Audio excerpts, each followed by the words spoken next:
The morning they buried my father, Manchester wore a sky the color of old dishwater, flat and uncommitted, the kind that never chooses between rain and mercy. I stood at the curb outside the Victorian chapel off Deansgate with my hands jammed into the pockets of a coat I couldn't really afford and pretended the weight there was warmth. It wasn't. It was the brass key to a storage unit I'd been meaning to empty for months, a receipt for a kettle that clicked off 2 minutes too soon, and my phone vibrating with the same four words over and over from an anonymous number. Do not come, Rhea. I came anyway. Across the stone steps, a man in a black wool coat and a tie the width of a good lie turned towards me. Hired, anonymous, the sort of person who couldn't be accused of cruelty because he was only following instructions. "Are you Miss Calder?" he asked, already knowing the answer, already flattening a palm to make a gate of himself between me and the open chapel doors. "My father's name is on the order of service," I said, "which makes me his daughter, whether or not anyone printed mine." He kept his eyes gentle. I prefer people when they let their eyes be ordinary, mean, bored, curious. If he had scowled, I could have slipped past him through the crack of his temper. "I'm very sorry for your loss," he said, "but the family have requested—" "The family," I repeated. That's a flexible word today. Behind him, through the chapel's half-open doors, I could hear the organ's first inhalations, the shuffling of shoes, Denise's thin voice sharpening at someone about the flowers. I thought of the last time my father held court at Christmas, one elbow on the mantel, calling me kid like I hadn't outgrown that word a decade earlier. It's not a flashback if it hits you like weather, a smell, a timbre, the way winter evening finds the dimmest corner of a room and nests there. I let it pass through me and out, like smoke I didn't want to keep. I let it pass through me and out, like smoke I didn't want to keep. "I stand in the back," I said. "You won't have to look at me." The man's jaw flexed with something that might have been sympathy. "Miss Calder, I have very explicit instructions." "From Denise?" I asked. I didn't say stepmother. She hated that word, and I refused to gift her the more intimate one. "From the immediate family." His eyes flickered to the right, where my half-brother had appeared as if conjured by the syllables. Owen wore grief like a favor he'd decided to do for someone. Too much starch in his collar, a lapel pin of the company crest, Calder and Sons Fabrications, a miniature anvil gleaming like ambition already polished for the eulogy. He did not look at me when he spoke. "Rhea, this isn't the time. Every other time you didn't answer. I learned about the funeral yesterday at 10 p.m. from a cousin you forgot to unfriend on Facebook." "We didn't forget," he said, and that was meant to sting. "This was Denise's wish. We're keeping things peaceful." "Peaceful," I repeated. Tasting the shape of the word, it felt like a lid. "Please," the hired man, gaped tie apology, angled his body as if to shepherd me away without touching me. I could have made a scene. I wanted to. My throat was full of heat and unfairness, of all the swallowed comebacks that calcify into stones. But I had promised myself I would not gift them a story to tell later that began with, "I can't believe what she did at the funeral." So I stepped back. I let the cold bite the inside of my wrists, where my sleeves had been too cheap to be long. The chapel door breathed in and then closed, the music rising under the wood like water thrumming behind a dam. The hired man remained at his post, as if I might try to climb the stonework. I didn't. I descended the steps until I stood level with the pavement, with the city's indifferent traffic and a pigeon that believed every person was a potential crumb. From across the street, an elderly woman with a felt hat that had weathered more funerals than most people nodded at me once, an acknowledgement that I existed. I wanted to cry and didn't. I wanted to smash something and didn't. Instead, I stood under a sky that wouldn't make up its mind and listened to the service that wasn't mine to witness. I didn't want this, I said eventually, out loud, because sometimes if you don't give your anger air, it will turn on you from the inside. I just wanted to say goodbye. I don't know if I meant to the man with the tie or to the sky. He didn't answer. The sky darkened by half a shade, then changed its mind again. The organ held a note like a breath held too long, then let it out. People moved inside. A rustle, a murmur, words I couldn't hear and didn't need to. I knew the script. My father would be remade there, under the vaulted ceiling and the soft drapery of lilies, into something smooth and legible. They would edit out the irregularities. That's what funerals do. They sand you down to the grain people prefer to remember. A black car crawled up to the curb, tires sighing against the wet. The rear window slid down a fraction, just enough for a rectangle of a face and a card between two fingers. Not the hired man, a different suit, a different kind of anonymity, the sort that exists so you don't have to remember who solved your problem. "Miss Calder?" he asked, the words shaped in a Midlands accent pressed flat by finishing school. I walked to the car because it made me feel like I was doing something besides losing. He didn't get out. He didn't need to. "Who are you?" I asked, staying outside the boundary of the backseat's warm leather air.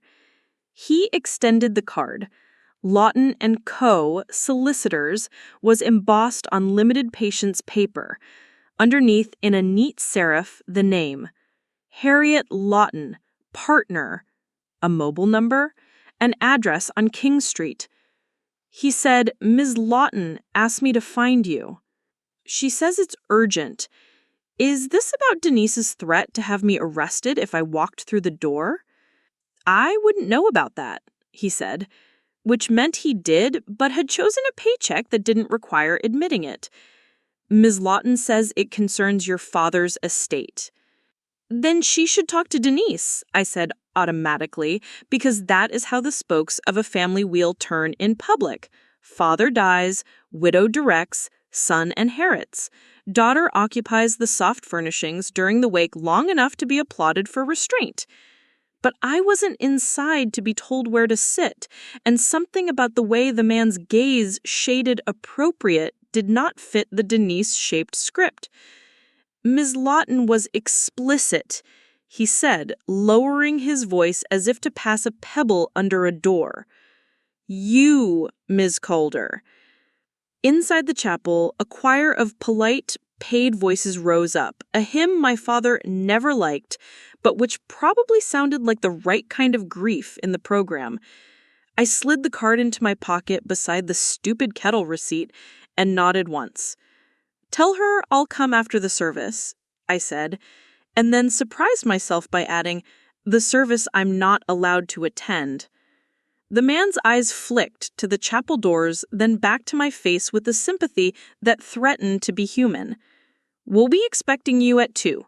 He lifted a hand to the driver, and the window hummed shut. The car eased away, leaving me in the not-quite rain with a new weight in my pocket and a handful of questions I refused to feed. The service ended without me. People spilled out in clots of black and navy. There were faces I knew from my father's world of steel and invoices, men who liked to clap too hard, women with expensive hair that didn't notice weather. My Aunt Moira spotted me from the top of the steps and hesitated. In our family, Moira had always existed like a warning sign everyone agreed to ignore. She was my mother's older sister and had tried to warn her what kind of man Gareth was before she married him. Then my mother died when I was 18, and Moira and I learned that grief can make you lonely even when it's sitting beside you. She descended, shoes careful on the slick stone, and stopped a respectful distance from the hired man who had stopped me. "You look like you," she said softly, which is to say, tired and too brave. "I look like you," I said, which is to say, a coat that understood tailoring and eyes that had never lied to me even when it would have been kind. She glanced at the chapel doors, tightened her mouth. "They should have let you in. They didn't. Do you want to come to the wake?" Her voice did that hopeful lift at the end, pretending a question might make the world gentler. The hired man cleared his throat, and Moira gave him a look that could instruct a person in shame. She turned back to me. "Or we can go to the cafe on the corner. I'll buy you a tea that isn't an insult." "Actually," I said, feeling the new paper square in my pocket like an ember. The room thinned. The edges of things went brighter, as if someone had turned up the contrast on the day to see if I would blink. Control of what? Harriet reached for a file that had my name typed on a tab with the kind of respect you can mistake for kindness if you're not careful. "Before I answer that, I need to confirm your identity formally. I'm sure you understand." "You're asking if I'm me," I said, digging in my bag for a passport that still carried the photograph of me with hair I'd cut off in a kitchen at midnight 3 summers ago. She took the passport gently, checked what solicitors check, returned it. "Thank you." She slid the file open, and I watched a paper inside tilt its face up to the light like a lily. Gareth met with me 12 times in those 18 months. He brought certain documents into trust. He was worried that if Denise or Owen knew about them, they would attempt to influence him. "They have that talent," I said, and then looked at the plant for a second because it was safer to be unkind to a plant in my head than to the real people I would have to pass in the street. Harriet kept going. "I am not at liberty to disclose the contents without certain formalities, but I can tell you that the document names you explicitly, not as a symbolic beneficiary, but as a person to whom he wished to assign responsibility." "Responsibility," I repeated. "Like an executor?" "Partly." Harriet reached into the file again and withdrew a smaller envelope sealed in the old-fashioned way with dark wax impressed by a signet. The imprint was the anvil crest Owen had worn like a chest plate. "Partly like this." She placed the envelope on the desk between us and did not remove her fingers. "Your father wrote this letter to you in my presence. He sealed it himself. He asked that you read it here with me because he knew you'd try to take it home and he needed you to see something before you had time to be talked out of seeing it." My mouth felt too dry for speech, as if the room had quietly turned itself to salt. I looked at the wax seal. It had a tiny fracture along one edge, like a wrinkle, something human in the glossy surface. "Does Denise know this exists?" I asked. "No," Harriet said. "To the best of my knowledge, neither she nor Owen is aware of this instrument." Instrument? The word pulled me back to the funeral program I hadn't been given, to the list of hymns, the order of service, the names arranged like furniture in a room I was not allowed to enter. I placed the pads of my thumbs on either side of the seal and felt the slight give of the paper's edge. "If I open it, I can't put it back," I said, the kind of obvious you say when your blood is busy memorizing new instructions. "That is usually the point of opening," Harriet said, with a wryness that did not indulge itself. I broke the wax. It fractured with a soft, ceremonial sound. Inside was thick paper smelling faintly of Gareth's aftershave, the one he'd bought in bulk from the duty-free shop because he didn't like surprises. He had written in the narrow, angled hand of a man who preferred numbers to words and used both like tools. I unfolded the letter. My name was at the top. Rhea. Not kid, not trouble. Rhea. I read. "Daughter," it began, and then hedged itself away from sentiment as if embarrassed by its own tenderness. "If you're reading this, I've done something I should have done years ago. I've put the truth where the lawyers can't misplace it and where Denise can't redecorate it. You are not being given crumbs. You are being given what I built while I was pretending to be the man I thought other men wanted me to be." The words wavered because I did. I put the letter down, not because I couldn't keep reading, but because the next paragraph had shifted the way an entire room shifts when someone drags a piano in. Harriet kept quiet. The plant in the corner breathed defiantly. Outside the window, a bus paused at the light and then decided to continue. I picked the letter up again. My name was at the top. Rhea. Not kid, not trouble. Rhea. I read. Daughter, it began, and then hedged itself away from sentiment as if embarrassed by its own tenderness. If you're reading this, I've done something I should have done years ago. I've put the truth where the lawyers can't misplace it and where Denise can't redecorate it. You are not being given crumbs. You are being given what I built while I was pretending to be the man I thought other men wanted me to be. The company will be handled by those who have made habit of it. Let them have the pins and the speeches. What I ask you to take is the thing that mattered to me before I let money teach me a different dictionary. I have placed in trust for you the controlling rights to the land on which the original Calder yard was built, and the rights to the designs that started the business when it was not yet respectable enough to be photographed. There is a key, there is a statement, there is a map. You will see why. You will also see why I did not tell Denise or Owen. They would have talked me out of the right thing.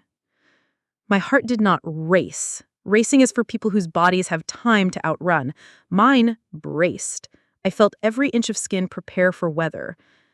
What is this? I asked Harriet, not because she could answer the part of the question that was about fathers, but because she had the other pieces in her file. Harriet lifted another document from her folder, slid it towards me. A trust deed with my name written as if it were not a compromise but a decision. A map folded so many times it had elected its own creases. A small, heavy key in a clear plastic envelope with a number printed along the top. A storage unit addressed in Sulford I recognized, not because I had been there, but because the shape or the postcode looked familiar like a face you've only seen once on a train. Your father placed certain blueprints and a set of original permits in a safety deposit box registered to our trust.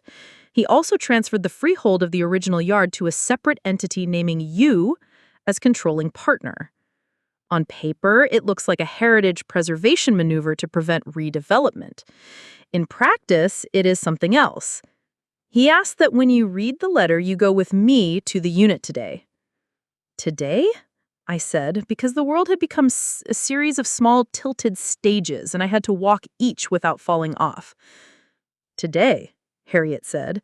He was emphatic about that. He believed Denise would move quickly after the funeral to consolidate. He wanted you to be quicker.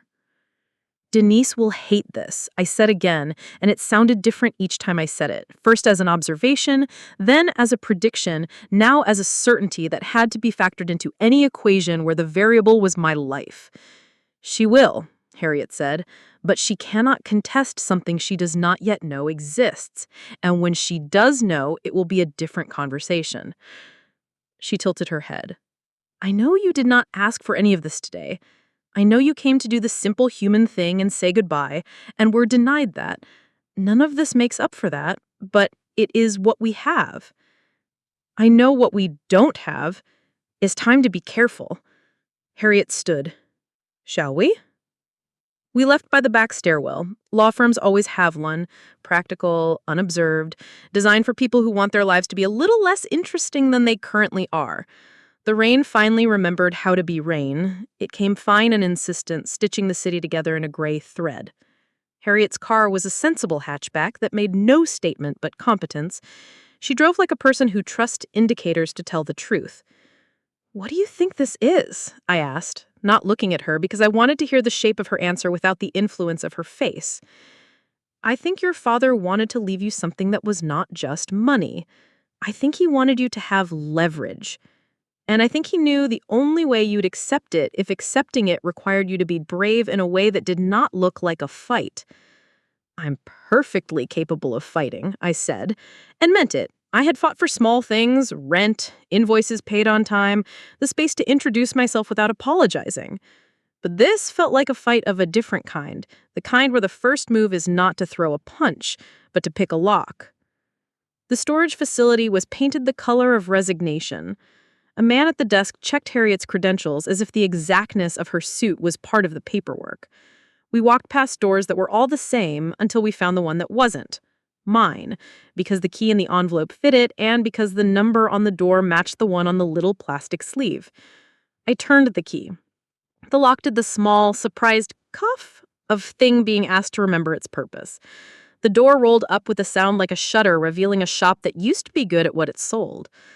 Inside, a stack of canvases turned to face the wall, a metal trunk my father had used on building sites, a tall, narrow cabinet with a brass handle, the smell of old oil and paper that has kept secrets for too long.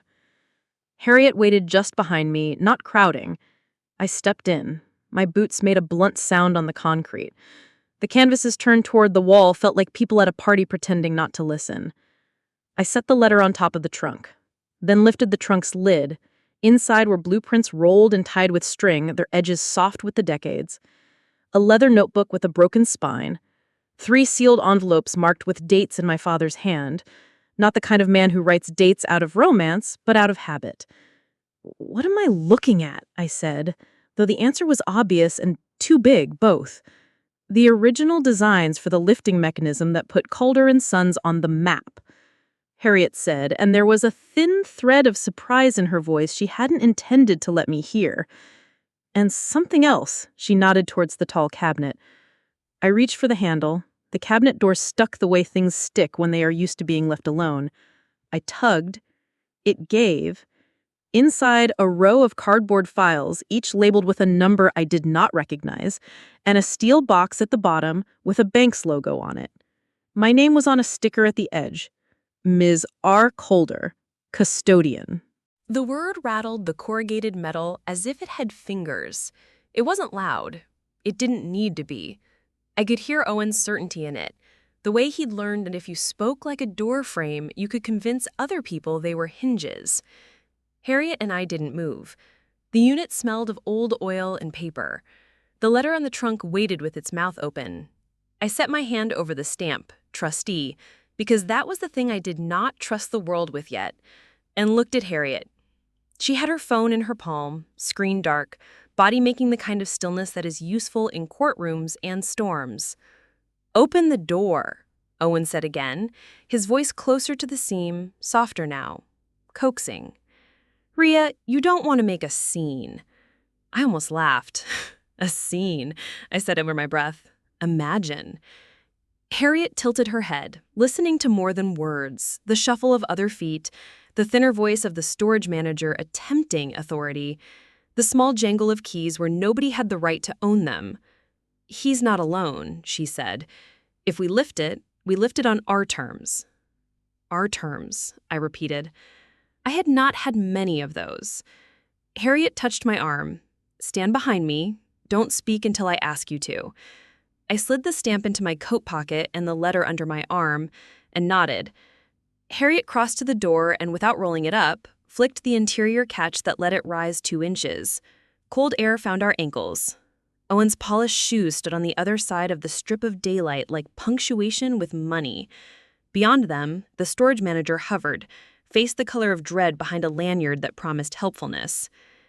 "Miss Lawton," Owen said, his voice changing once it had a name to tug on. "You represent Calder and Sons. You'll appreciate the urgency."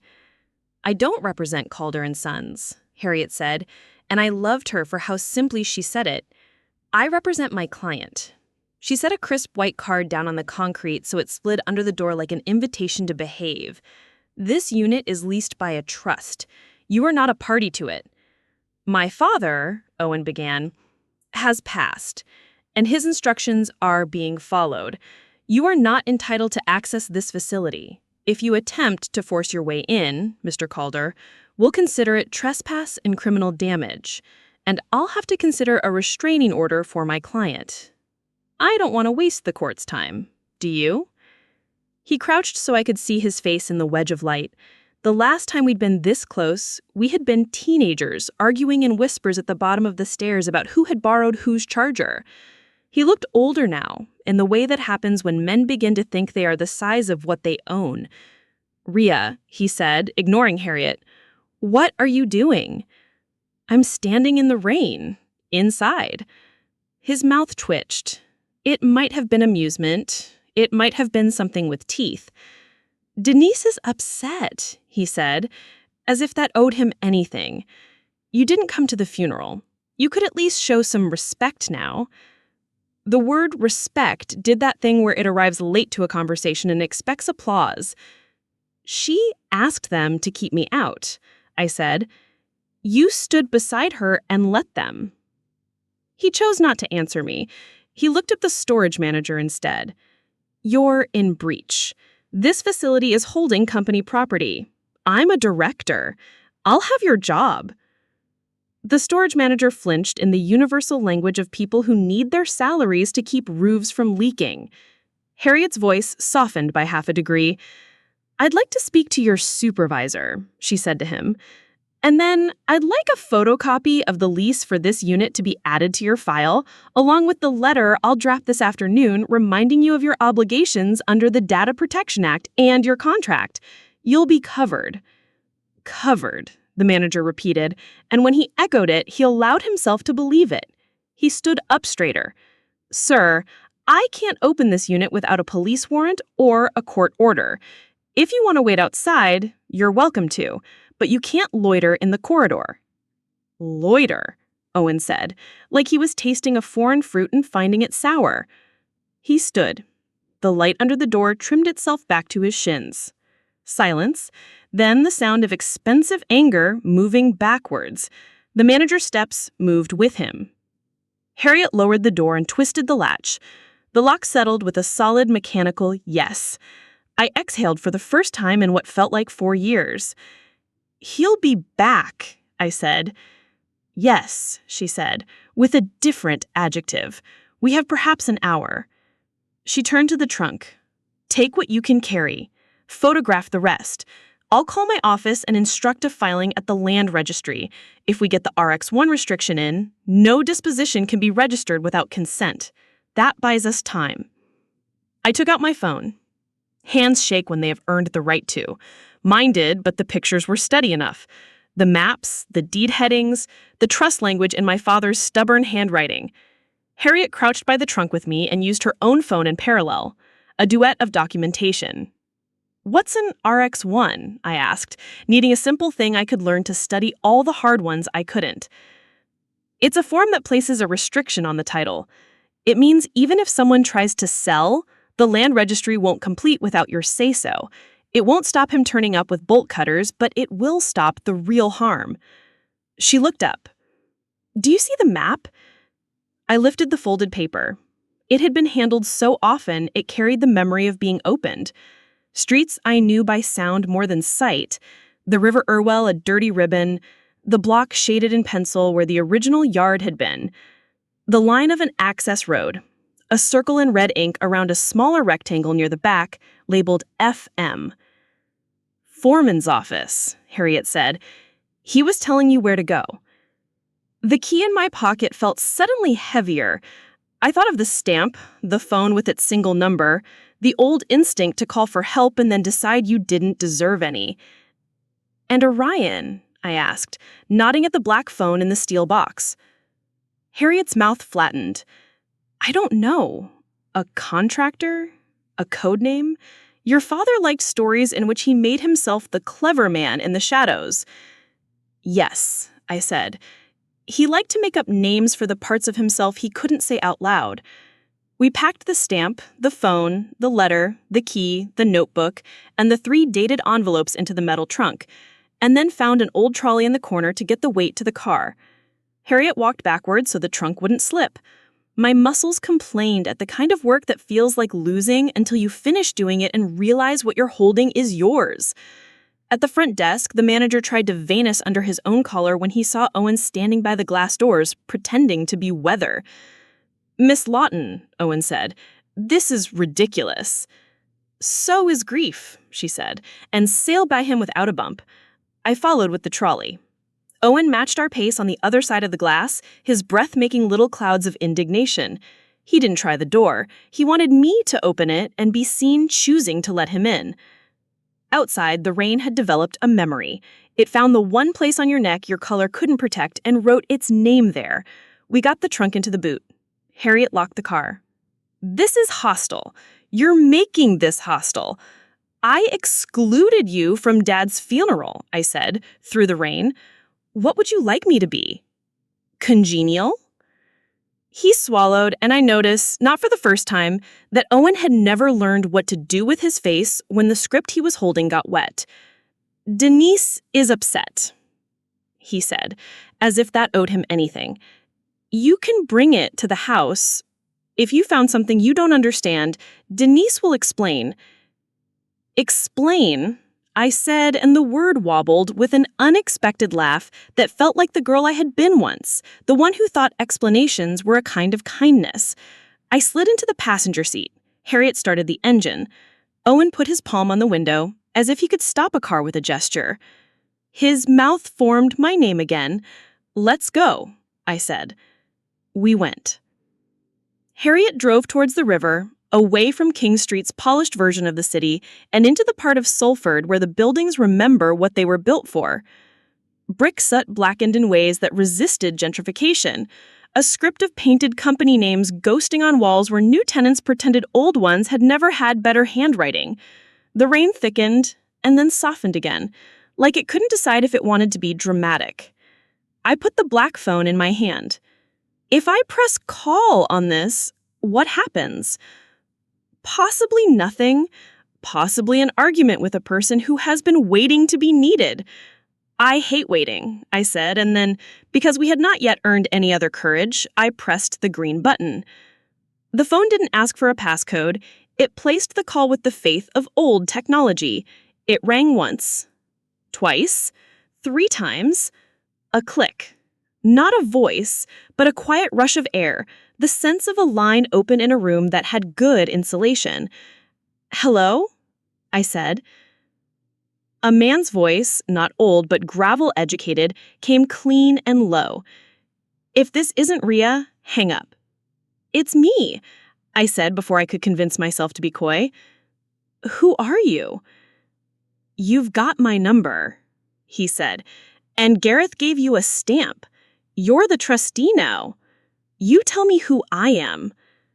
I glanced at Harriet. She had her phone in her palm, screen dark, body making the kind of stillness that is useful in courtrooms and storms. "Orion," I said, like a password I didn't believe in yet. He exhaled. Not relief, a calculation finishing. "Where are you?" On the recorder, Gareth was still confessing in a voice he had never used to me alive. "I lost your mother in pieces," he said, and the second sentence of that was a room full of knives. "I lost you in installations. You were a portrait I thought I had time to rehang somewhere better. I gave Denise the good silver and the company Christmases because that's what men like me do when they want to perform care. I don't know if I have the right to ask you for anything, but I'm asking you for this. Take the plans, take the yard, take Baines's file to the man I told you to call. He'll show you where to put it so it can't be quietly made to vanish. And don't sign anything Owen brings you unless Harriet tells you the paper is a thing that deserves your name." "Baines," I said, as if saying his name could put his hand back. "Who is he?" "Former line worker," Harriet said. "The inquest will have records. If what Gareth says is true, we need contemporaneous notes, not just his conscience. There will be maintenance logs, emails. That USB drive is likely the piece Denise would most want to throw in a canal." The chain gave up with a gunshot pop and fell. The gate's metal tongue protested. Owen's voice climbed the stairwell. "Rhea, this is theft." "It's possession," Harriet said before I could, voice through the door as cool as a signature. "This property is under a pending restriction. Any attempt to remove items will be reported as criminal damage and possible contempt if we move to injunctive relief. You are being recorded."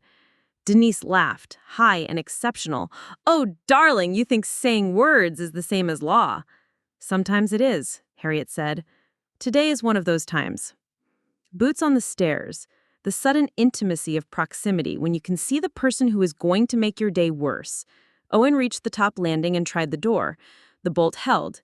He leaned into it, not a battering, a test.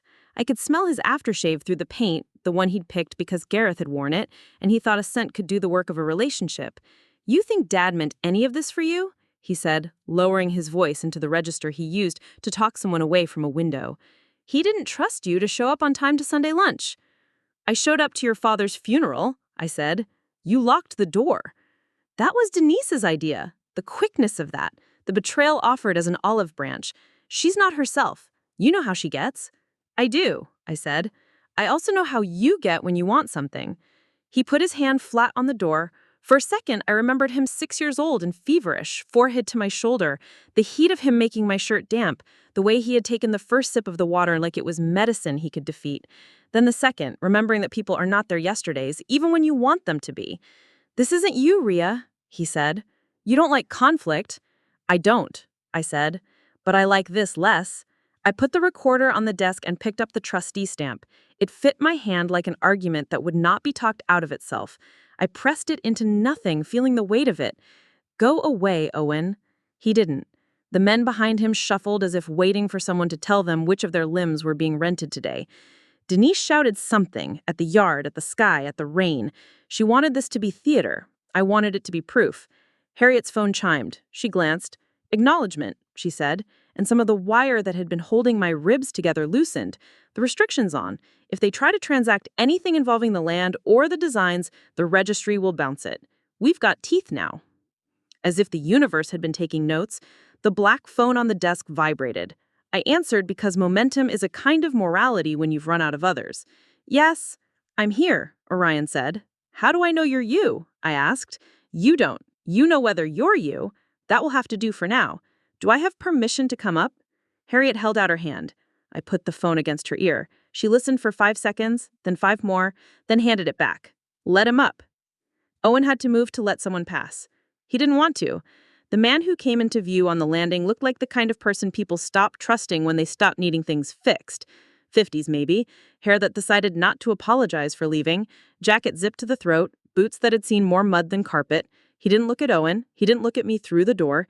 He looked at the top hinge as if it could tell him a story. "Who are you?" Owen demanded. "Customer service," he said without opening his mouth wider than necessary. "For problems you didn't know you had."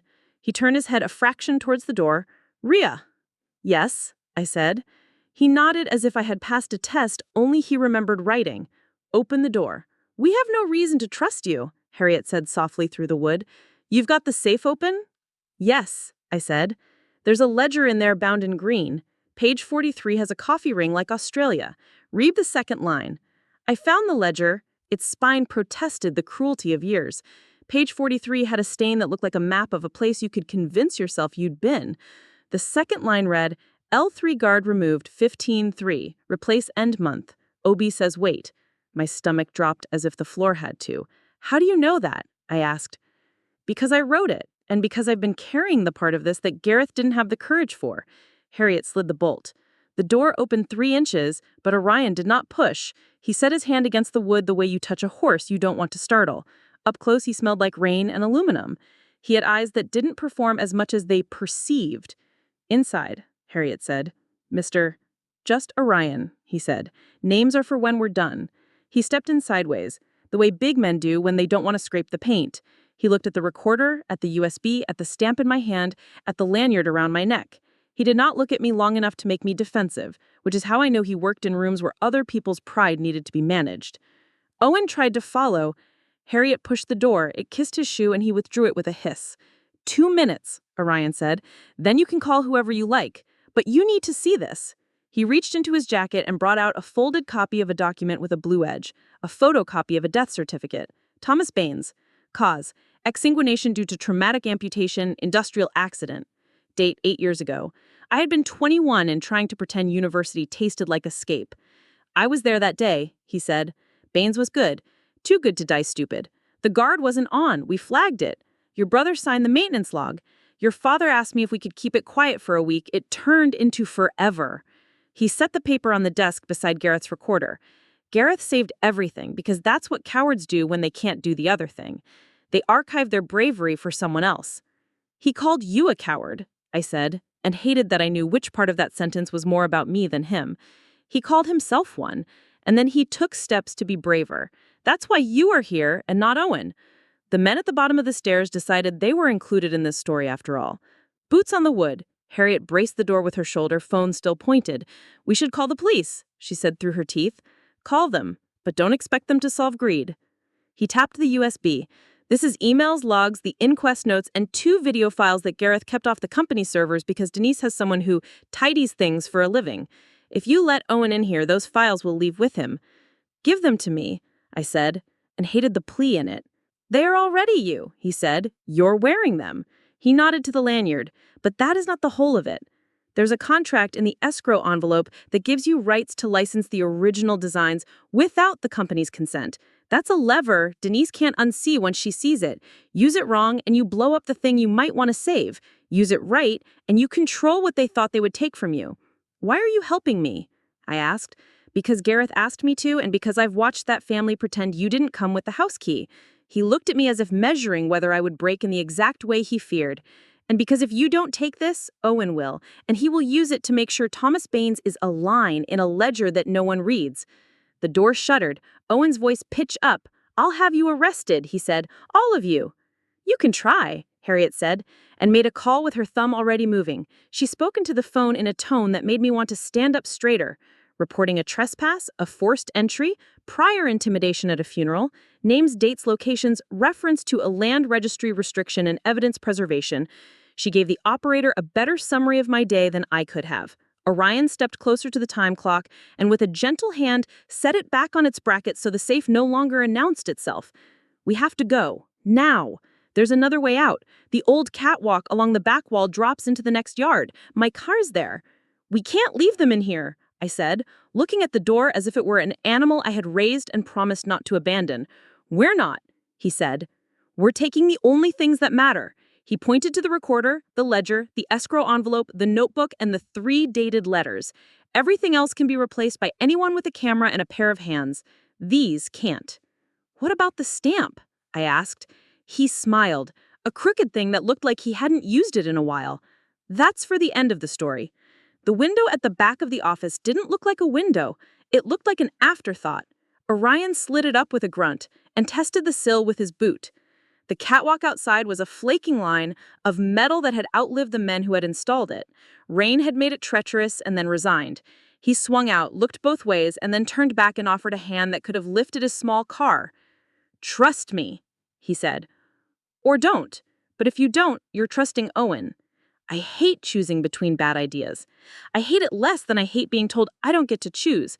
I slung the lanyard under my coat so it wouldn't advertise itself, tucked the escrow envelope into the inner pocket, closed my fingers around the recorder, and took Orion's hand. He hauled me out on the catwalk with care disguised as efficiency. Harriet followed, locking the office door behind her as if locks could protect paper from men who own bolt cutters. We moved along the catwalk, shoulder to the wall, taste of rust in our mouths. Below, the men were arguing in the grammar of men who have always had doors open for them. Owen yanked on the office door and swore in our family's accent. At the far corner, Orion kicked a panel that everyone had always known came away if you asked nicely.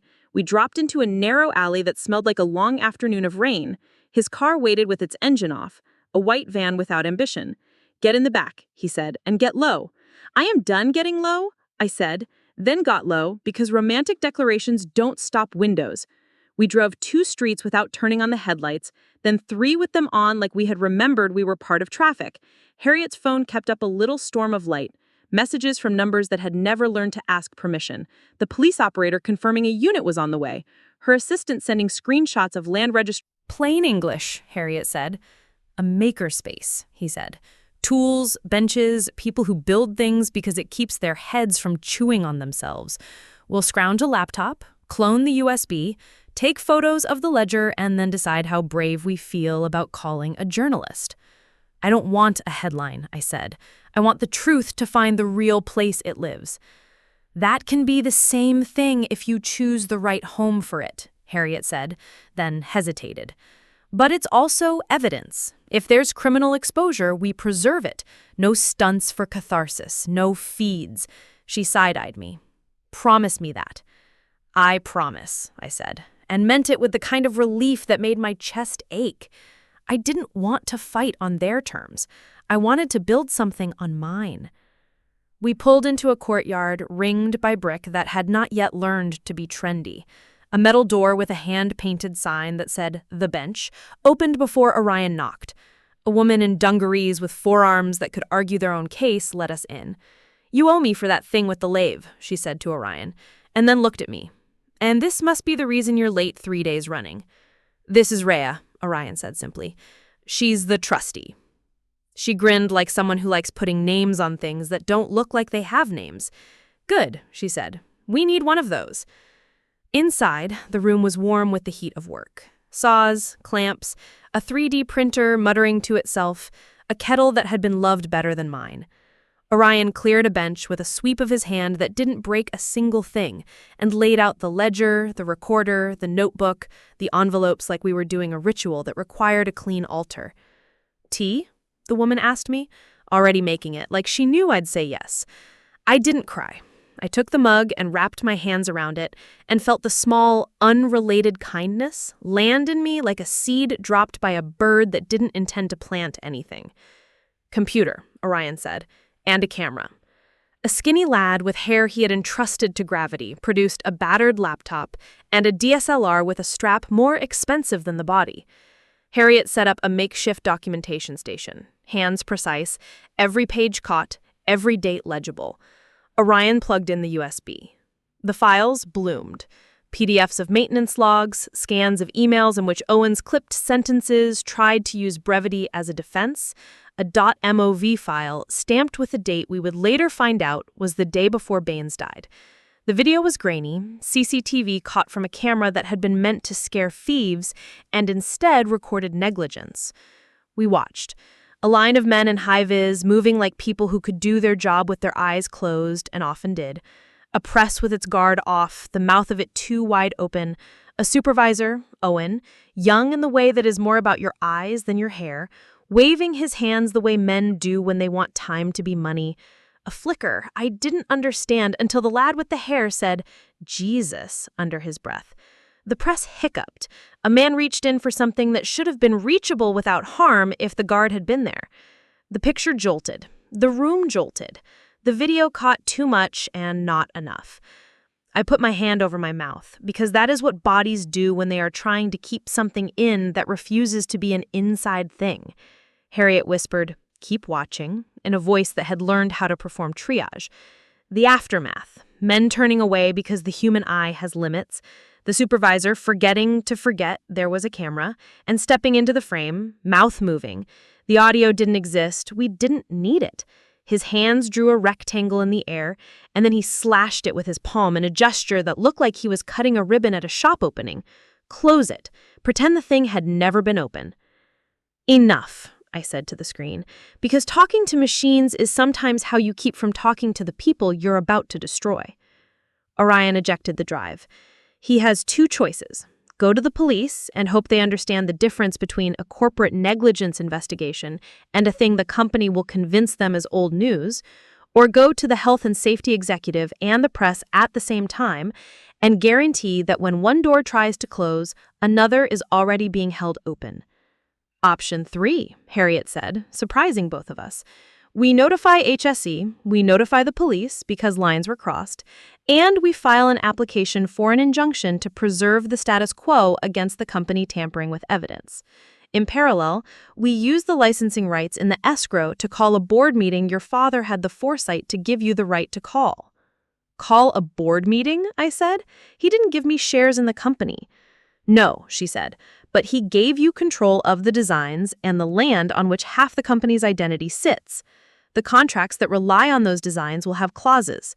If you notice that licensing will be terminated for breach of terms, they will have to sit down with you. You're sure? I'm sure about the law. I'm less sure about human beings, but this is as good as levers get. My phone, not the black one, buzzed across the bench like a trapped bee. A text from an unknown number. You're making a mistake. Come home. We can talk. ... D. I don't have a home there, I said to no one, and then to everyone. Not today. The woman in dungarees put a biscuit on the bench by my tea like I had run out of sugar blood and she didn't hold with that. You want me to stand at the door if someone comes sniffing? Yes, Orion said, without asking who the someone would be. And if they look like they think they owe you an explanation, tell them the lathe is occupied. We worked until the light learned it was late. Clones of files multiplied like a comfort. Harriet's inbox hummed with replies. Acknowledgement from HSE, a diarizing note from a clerk at the local court who owed her a favor, a ping from the land registry that the restriction had been entered with reference number and all. I sent Moira a text that said, "I'm safe, I'll explain." She sent back a heart that looked like she had found it in a drawer and dusted it off, and the two words that had raised me more than my father had: be stubborn. Next, I asked, because once you stop waiting for someone else to announce nexts, you discover they can be yours to say. We go back to the yard, Orion said. We put the ledger and the recorder in a second safe they won't expect. We make copies here. We make sure when Owen puts his hand on something he thinks is solid, it moves. Won't they have surrounded the place? Asked Harriet. If they have, we'll know exactly how scared they are, he said, and a glint of something that might have been satisfaction if you squinted lived and died in his eyes. We left by the back door. The rain had decided to take a cigarette break. Puddles kept their opinions to themselves. The van started like a friend forgiving you for forgetting their birthday. We drove the back streets, the kind you only know if you've moved heavy things at odd hours. The yard's gate had been chained again. A fresh padlock hung there that wasn't ours, cheap and wrong and overconfident. Someone had taped a notice to the metal, private property, entry by authorized persons only. Denise's tone made it onto paper with perfect fidelity. Authorized, I said, and took the laminated lanyard from under my coat. I hung it around my neck, the way a priest puts on a stole. That's me. Orion smiled that half smile and picked the wrong padlock with something from his pocket that a policeman would have named if he'd seen it. He said, "We should buy you a better lock," as he let us in. We climbed the stairs. The door to the office wore the same bolt. The window we had used to leave was shut and latched from inside. Owen hadn't figured out the catwalk, or hadn't thought like someone who looked up. Inside, the bucket had caught enough rain to splash significance. The time clock watched us with its frozen 1742. I slid the ledger into the safe, put the recorder on top, then taped a note inside the door, a thing my father had taught me by accident. Label the world so its future self doesn't forget. The note said, "If you found this without permission, you know what you are." I shut the door. The click sounded like a promise more than a lock. Harriet stood at the window, phone to her ear again. "Yes, thank you, officer. We are on site. No, they are not here now. Yes, we have documentation. No, I will not be meeting anyone at a private residence to discuss this. If Miss Calder needs to give a statement, we will do it at the station." She hung up and shook her head. They went to the house. Of course they did. "Let them," I said. "They can talk to the furniture about respect." My own phone buzzed again. "Moira, are you all right? There were men at the wake making faces like they'd swallowed their own tongues. Call me when your hand stops shaking." I smiled then, briefly, because sometimes a sentence can be a lap you don't have to climb into to feel held. "We should go," Orion said, less nervous than practical. "The more we move, the more they have to chase instead of plan." We stepped out on the landing. The yard felt quieter than it should have, like the kind of silence that has agreed to pretend it doesn't know you. Then the quiet split, footsteps not trying to be quiet. A figure stepped into the mouth of the yard from the alley we had used. Not Owen, a man I didn't know with a scar that had forgotten to heal properly, and a jacket that described him as freelance. He looked at us and decided we were not going to make his evening pleasant. "Who are you?" Orion asked, and used his voice the way you use a crowbar, gently, to test the give. "Courier," he said. He had a limp that his pride hadn't planned for. "Got something for Ms. Calder." He held up a hand that wasn't empty. It held a folded sheet of paper and a small, dull, silver object. Harriet went ahead of me down the stairs, one foot in front of the other like she was in court and this was the floor. She stopped 2 steps above him. "Show me." He unfolded the paper with exaggerated care. It was a printout of an email badly formatted with the law firm Denise had hired at the top. A notice before action, a threat dressed as a promise. Elegant nonsense. The silver object he held up between his thumb and forefinger like a coin caught the slick yard light. "Where did you get that?" I asked, because I knew it even before my brain permitted me the pain of recognizing it.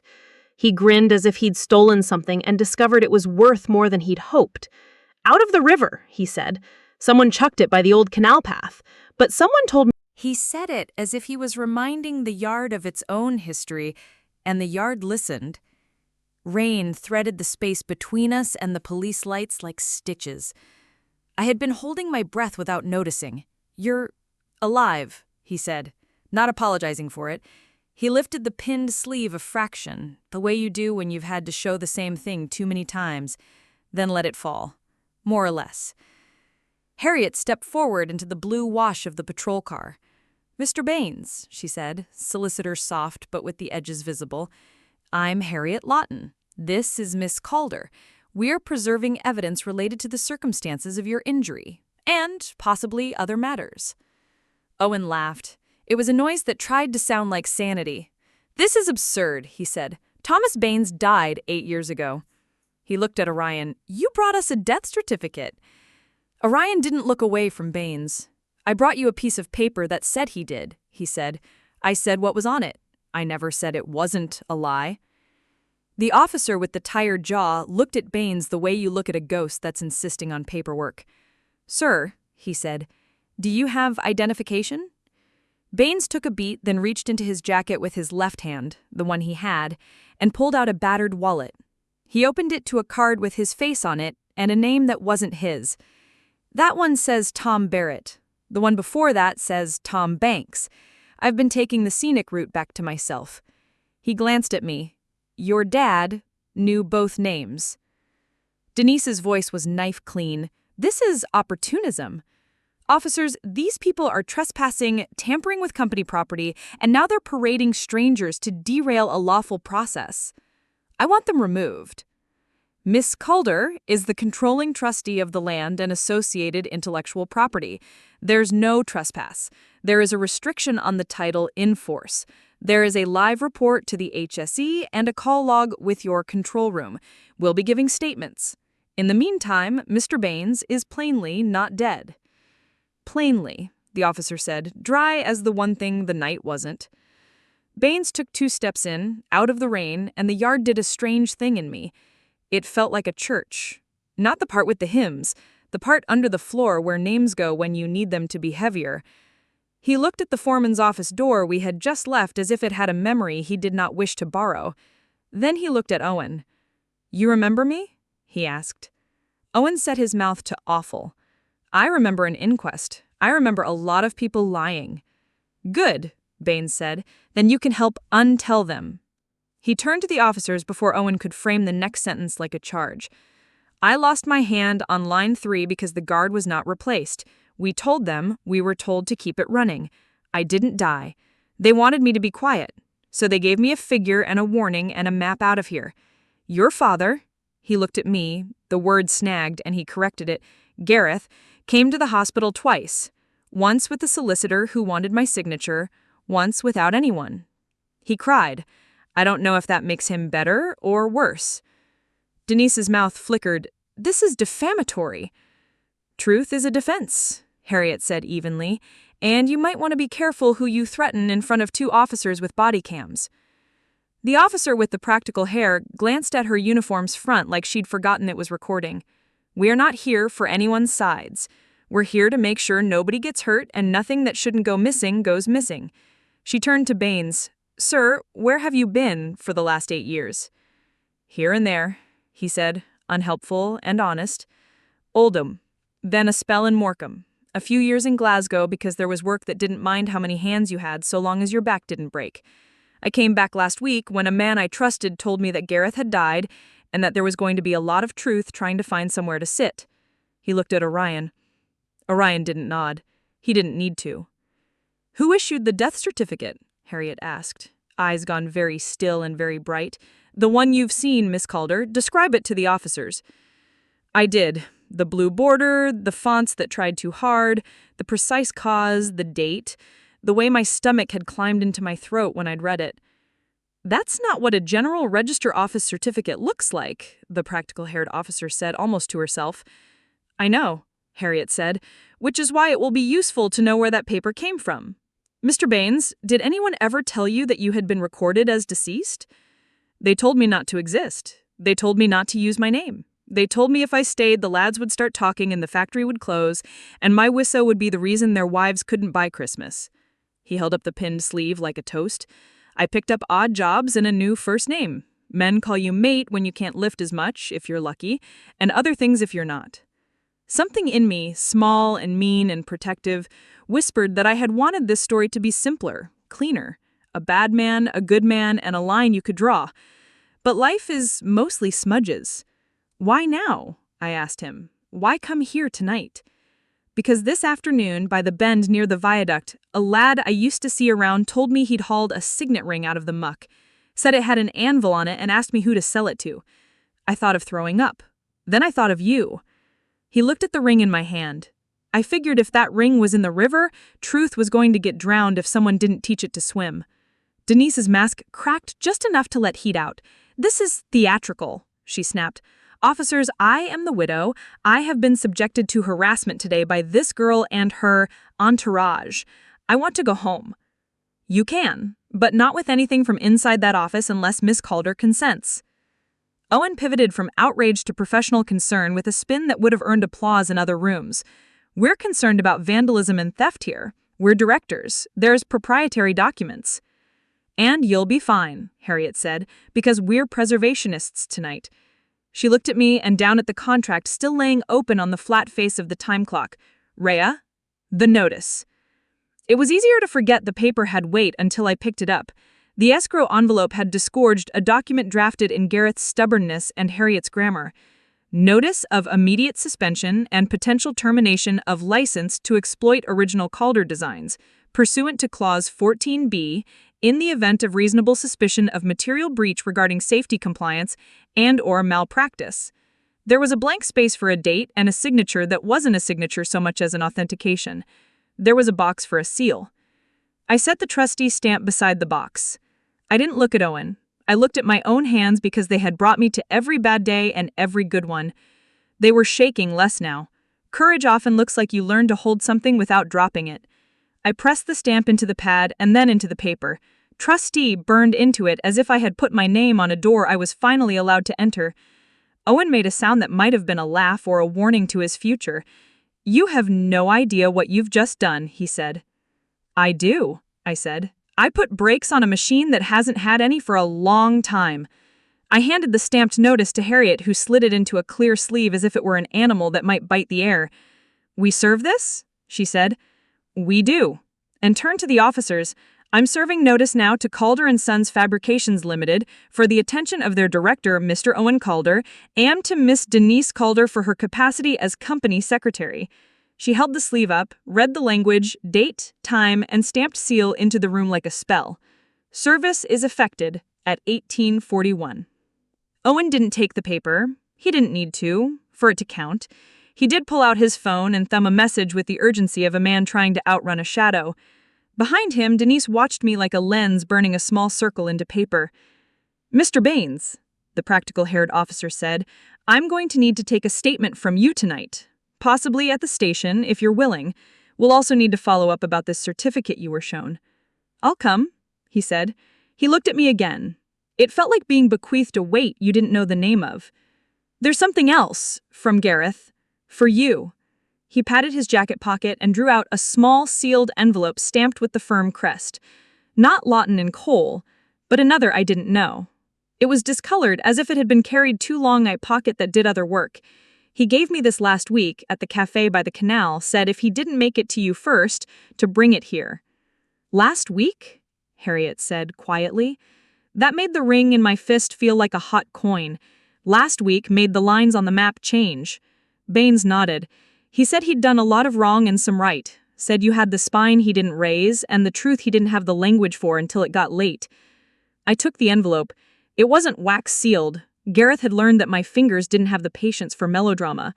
Inside was a key that wasn't like the others. Small, flat, stamped with a name, Kestrel. And a note, 5 lines, all angles and economy. "Rhea, if you're at the yard, you're braver than I taught you to be. Kestrel is your mother's name for the box in my office. Don't go alone. Don't give Denise a copy. Don't tell Owen it exists. Orion has the rest. -G." My throat did an old, automatic ache when I saw my mother's name turned into a code. "His office," I said. "At home?" Orion said, "At the works. Glass box upstairs with the view he hated." Denise almost smiled. "There's nothing in Garrett's office." And I knew then that there was. The practical-haired officer had that sixth sense women grow without asking that told her the temperature had changed. "We're not going anywhere near any more offices tonight," she said. We'll take statements, and if there's to be any further entry to premises, it'll be with a warrant or with consent. For now, this yard is sticking with the status quo." She nodded at the foreman's office. "And that means nobody goes in there until we're done here." "Fine," Harriet said. "We're finished for now." She looked at me. "Are you?" I looked at the stamp sitting where I'd left it like a small argument satisfied with itself. I looked at Baines, not dead, permanently changed, and Owen, busy trying to text a fire out. I looked at Denise and understood that whatever she was. At the station, the building smelled like disinfectant and the peculiar despair municipal spaces cultivate.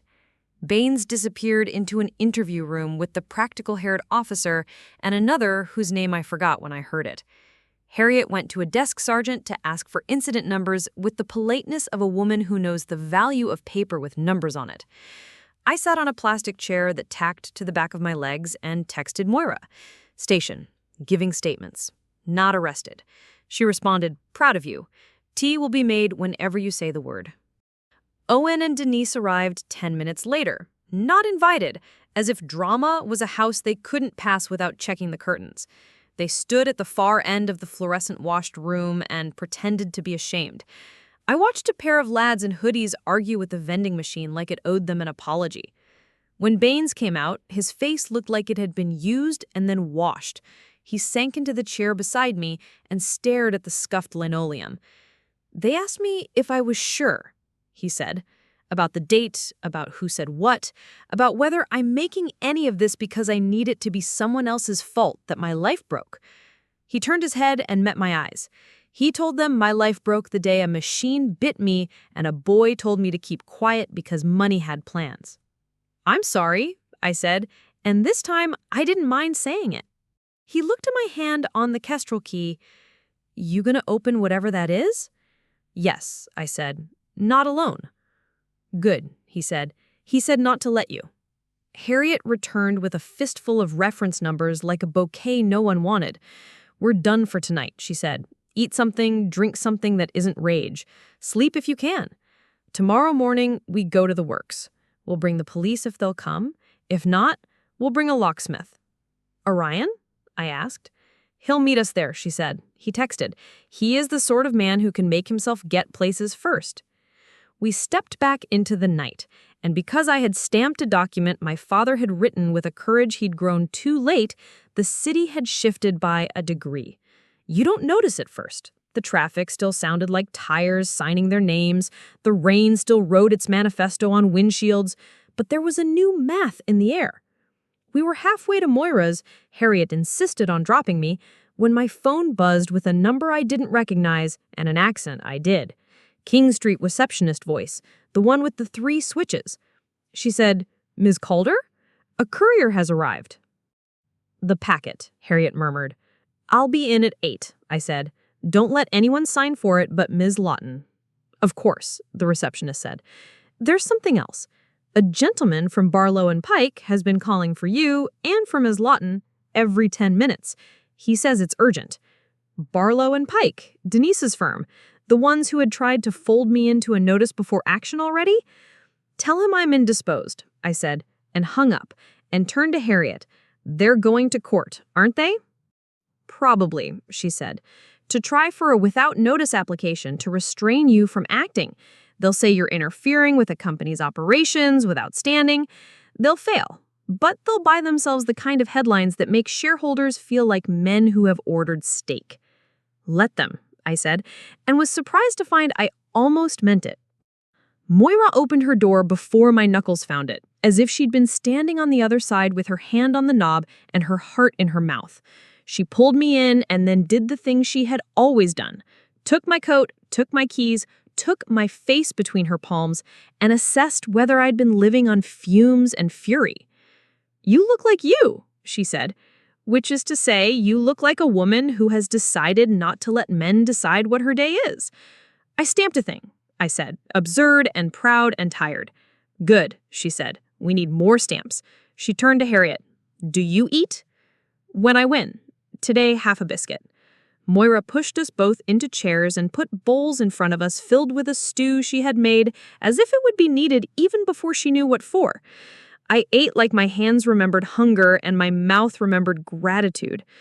Baines shook his head when Moira tried to mother him and then gave up and let it happen because it turns out there are worse things than being fed by a woman who has decided you need feeding.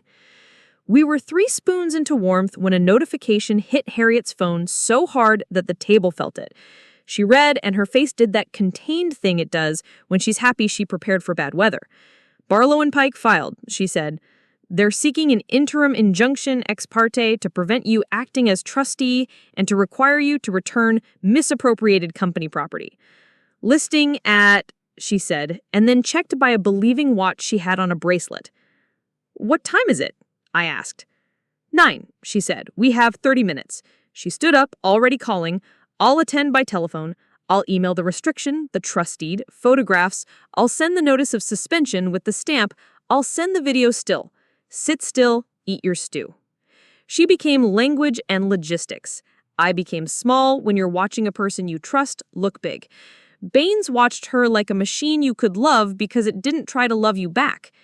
Is she a friend of his? He asked quietly. Of Gareth? I asked. No, he said. Of yours? Yes, I said, and was surprised to find I could say it. Harriet came back in at 9:47 with cheekbones you could set a cup on. She said, they lost. Plain and efficient. Judge refused to grant anything without notice, given the restriction and the clear evidence you're trustee. He did order both parties to preserve documents and to list what they hold, which means Denise just got told not to shred anything. We have a return date set for Friday. We'll be ready. And we have leave to serve by email. Will they appeal? I asked.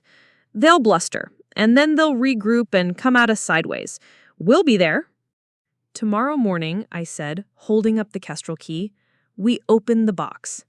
Baines nodded, then looked down at his pinned sleeve as if it had asked a question. He told me he was going to fix it properly this time, said he had a daughter who'd make sure he didn't flinch. He said he was done being the kind of man who cried once and then hired someone to put his crying in a drawer so he didn't have to look at it again. I thought about the ring in a plastic bag in a police station and whether it had been crying or making a decision when it went into the water. Sleep didn't so much come as jump me behind the knees. Moira put a blanket on me on the sofa and turned off the lamp like she was shading a plant from the hard part of the afternoon. I woke at 5 to a city that had washed its face and decided not to be kind. Harriet was already nursing coffee and a laptop. Orion texted a single word, here. Baines was sitting at the table like a man trying to remember who he was before he learned how to be in absence. We were at the works by 6:30. Dawn makes industrial spaces look more honest. Security told us the office would not open until 8. Harriet showed them the Kestrel key and a print of the trust deed. The guard rang a superior, and a decision came down the phone dressed as permission. We were escorted in like a wedding party none of us wanted to be at. Gareth's office was glass and steel and an old wooden desk he had inherited from a man who never threw paper away. The desk had a top as wide as a bed and legs that had seen out wars and accountants. The lock for the bottom left drawer was a small thing pretending to be a big thing. It took the Kestrel key and turned with a sound I felt in my molars. Inside, a gray steel cash box the size of a cake you buy because you don't trust birthdays. The key fit that too. The lid lifted and the smell of old paper, oil, and pride found the room. Inside, labeled packets. One said, License Master List, Original Signatures. Another, Private to R. Calder. Another, HSE Correspondence, Drafted, Unsent.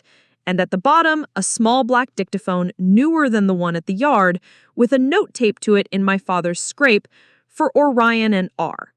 Open the one with your name, Harriet said, and for once, forgot to say please. I did. Inside was a letter that didn't wear wax or apology. He had written it the night before the funeral date was set. The date stamped its foot at the top of the page. Rhea, if you're here, I told the truth in time, or I didn't and you came anyway. Either way, you're the one who gets to make the right thing heavier than the easy thing.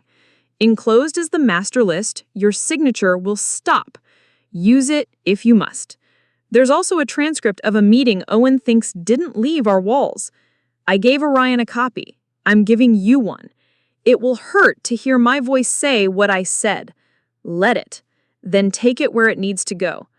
Don't be kind where you should be exact. Don't be exact where you should be kind. I made both mistakes in the wrong order for too long. End gear. Harriet's eyebrows climbed her forehead like birds hoping for a better view. Transcript, she said, already reaching for the dictaphone. I press play. Gareth's voice filled the glass box, not the penitent one, not the boardroom one. The third one, the father voice that had learned how to sound like a man when he read me bedtime stories, because he thought fathers were supposed to be tall even when they were sitting down. The device had been placed on a desk. You could hear the shape of the room in it. Gareth. We can't keep doing this. Owen. Younger, too certain. Doing what? Making a profit? You taught me this. Gareth. I taught you the sums. I didn't teach you where to stop. Owen. Then don't pretend you did. People get hurt. It's work. Gareth. People shouldn't get dead. Owen. He shouldn't have reached in. The guard was... Gareth. The guard was off. You told them to leave it. I told them to leave it. And then I told a man who'd lost his hand that the company would take care of him if he'd take care of us. Don't you dare teach... Well, Harriet said, how convenient.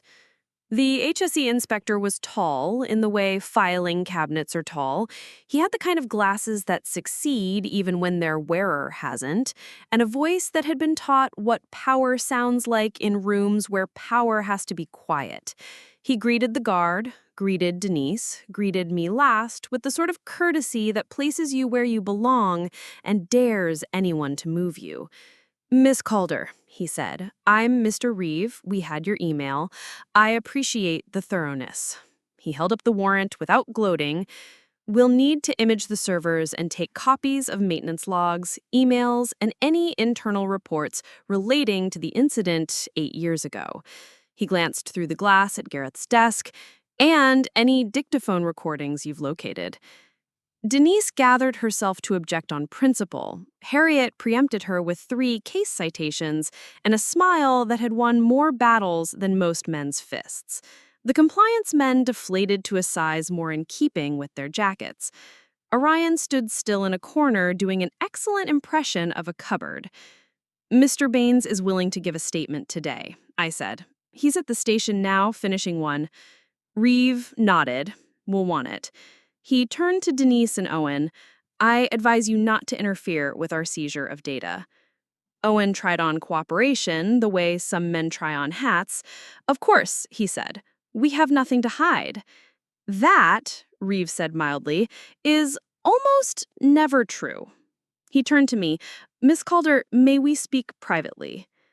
We stepped into the corridor. He lowered his voice, not because anyone was listening, but because he understood that sometimes a voice changes the thing it's about to tell you. There's a second matter, he said. Unrelated on paper, related in spirit. He adjusted his glasses as if what he was about to say made them heavy. The coroner's office has been asked to review a certificate issued 8 years ago for a Thomas Baines. It appears irregular. We'll coordinate with the police on that. He paused. I imagine that's not a surprise to you. It is and it isn't, like most things lately. He nodded. We'll do our job. You do yours. My job? He said, keep the paper where it belongs, and don't let anyone throw the truth in a river. He went to his work. Harriet went to hers. Denise watched me through glass like I was a problem that had learned to read. Owen vanished to compose a press statement where the words unprecedented and regrettable would dance until they fell down. Orion leaned against the frame. He said, you need to hear something before Reeve takes the toys away. He held out his dictaphone, the one labeled for Orion and R. He pressed play and cued it to a time code he knew like you know your own front door. Gareth, tired. If anything happens to me before morning... Owen, impatient. Nothing will. Gareth, if anything does, Rhea gets the yard and the designs. Orion gets the files. You go to the police and you tell them I asked you to meet me there. Owen, this is melodrama. Gareth quietly, I took off my ring. I threw it where I couldn't take it back. I won't keep pretending this makes me weighty. It makes me late. The room in the recording made a sound like a chair being pushed back very carefully. Owen, you really are going to burn it down, aren't you? Gareth, no, I'm going to rebuild it, with the brakes on. The recording clicked off. We stood in a silence that had learned something new and didn't know how to hold it. He was going to the HSE, I said. He never bought there. Orion's face did a shift like tectonic plates adjusting by a millimeter. He might have got waylaid by a man who didn't want to be the son of a man with smaller numbers. Don't, Harriet said from the doorway before the thought had finished congealing. Not here, not now. We don't speculate, we collect. She lifted her chin towards the desk. Collect that. I slid the private 2R Calder packet back into the box, then took the master license list and the drafted but not sent HSE letters. My hands remembered steadiness finally. Downstairs, Reeves' team rolled in cases on wheels. Servers hummed their innocence and were unplugged politely. We were halfway across the floor when a shadow detached from the corridor and became a man with a courier's vest and a face that had too much weekend in it. Ms. Loughton? He asked. Harriet showed ID. He handed over a bonded pouch with the Lawton and Cole seal countersigned. She slid it and spilled a stack of documents into her hands that looked like safety in paper form. Escrow confirmations, sealed copies of the trust deed, a notarized copy of Gareth's letter to me, the notice we'd stamped, all with little slips saying received and duplicated and registered. Good, Harriet said, and for the first time since I'd met her, she looked like someone who might smile without calculating the consequences. That's the redundancies. Which means, Orion said, eyes on a glass door across the floor where Denise was arguing with her reflection, it's time to do the dangerous part. What part is that? I asked. Showing them you're not going to blink, he said. We convened the board at noon in a room that had been designed for performances of respect. Present, Denise, impeccable fury and trousers, Owen, pale like the morning had sucked more out of him than he would admit, two non-executive directors who had been brought in to say the words governance and best practice in meetings where they could later say they had said them. Harriet, invited as my legal representative, me, invited by myself. I placed the stamped notice on the table and the master license list beside it. Licensees are under notice. Suspension pending review. No product bearing the original designs proceeds until sign-offs meet the standard in these documents. HSE is on site. Will cooperate. At 2 p.m., we'll open the floor to staff to ask questions. And who are you to set our communication strategy? One of the non-execs asked, surprised to find his voice in the meeting. The person who controls whether you can make and sell what you make and sell. You can get a court to say otherwise. You tried last night. You can try again. But it won't stop me in time to stop what's already moving. Denise leaned forward and smiled in the way that has punished waiters. We'll outlast your tantrum, she said. You'll run out of stamps. I thought of Moira's stew, of the Makerspace's kettle, of Baines saying more or less alive. I'll run out of anger, I said. I won't run out of paper. Owen laughed once, short as a cough. God, you think this is noble? I think this is necessary, I said. He pushed his chair back with an ungrace I wouldn't have believed of his elbows. You're about to find out what necessary looks like from our side. He stood. This meeting's adjourned. It isn't, Harriet said smoothly. Only the chair can adjourn, and given Miss Calder holds the relevant rights for the sole agenda item, we'll proceed. You're welcome to absent yourself and miss the vote. Vote? He scoffed. On establishing an independent safety panel to review all lines and report publicly, and on commissioning a memorial fund in the name of workers injured at this facility, beginning with Thomas Baines. I didn't look at Denise when I said his name. I looked at the two non-execs, men who had come for a quiet afternoon and found a conscience sitting in their lap, unless you'd like to vote against either. One of them shifted, the other cleared his throat. I abstain, he said, which is often what men say when they know what they should say but haven't practiced saying it yet. Motion carries, Harriet said, before anyone else could discover courage the slow way. After, in the corridor, Owen stepped into my path like a mirror that refused to reflect anything but itself. Do you think this makes you Dad's favorite from the beyond the grave? Do you think this makes you clean? It makes me tired. It makes me the person who didn't ask to be made trustee who is using the stamp anyway. He looked at the kestrel key in my hand, and at the box under my arm, and at the place where his father's ring would have been if it had stayed on a finger. You will regret this, he said, not as a curse, but as a plan. I'm sure I'll regret lots of things. I'll regret not doing this more. He opened his mouth. A shout from further down the corridor interrupted what his mouth thought it was owed. Reeves' voice, steady as brick. Whoever is in the server room, step away from the cabinet. Boots. The kind of silence that comes just before a bad choice. Harriet moved before I did. Orion moved with her. We reached the door in time to see a young man in IT colors and panic trying to pull a drive out of a rack with his bare hands. Reeve crossed the space between them in 2 strides, not touching him, just placing his body where the boy's impulse would have to pass through authority. Sir, no. The boy let go. He raised his hands, a child caught with a biscuit. I was told, by who? Reeve asked, as if the boy might choose to be the kind of person who tells the truth today. The boy's eyes flicked to Owen. Owen didn't blink. The boy deflated, shook his head. An email. From an account I don't know. Reeve looked at Owen. We'll be imaging that too, he said mildly, and the whole room learned a new definition for polite. We stood there breathing the hot air of machines and men who wished they were different. My phone vibrated, and for the second time that day, a voice arrived that changed the weather of the inside of my skin. Not the black phone, mine. Moira. Rhea? She said, and her voice had the tone it had used on the day my mother died, and on the day the roof leaked, and on the day a boy I thought. Where? I asked, because if you don't give urgency a street corner, it will sit on your chest. Outside your aunt's, Felix Pike said. I won't step inside, but if you come down, I'll put 10 years of cowardice in your hand. Harriet mouthed, Who? I covered the receiver. Felix Pike, Denise's solicitor, says he's at Moira's door. Harriet's eyes narrowed by a degree measured in case law. Put him on speaker. I did.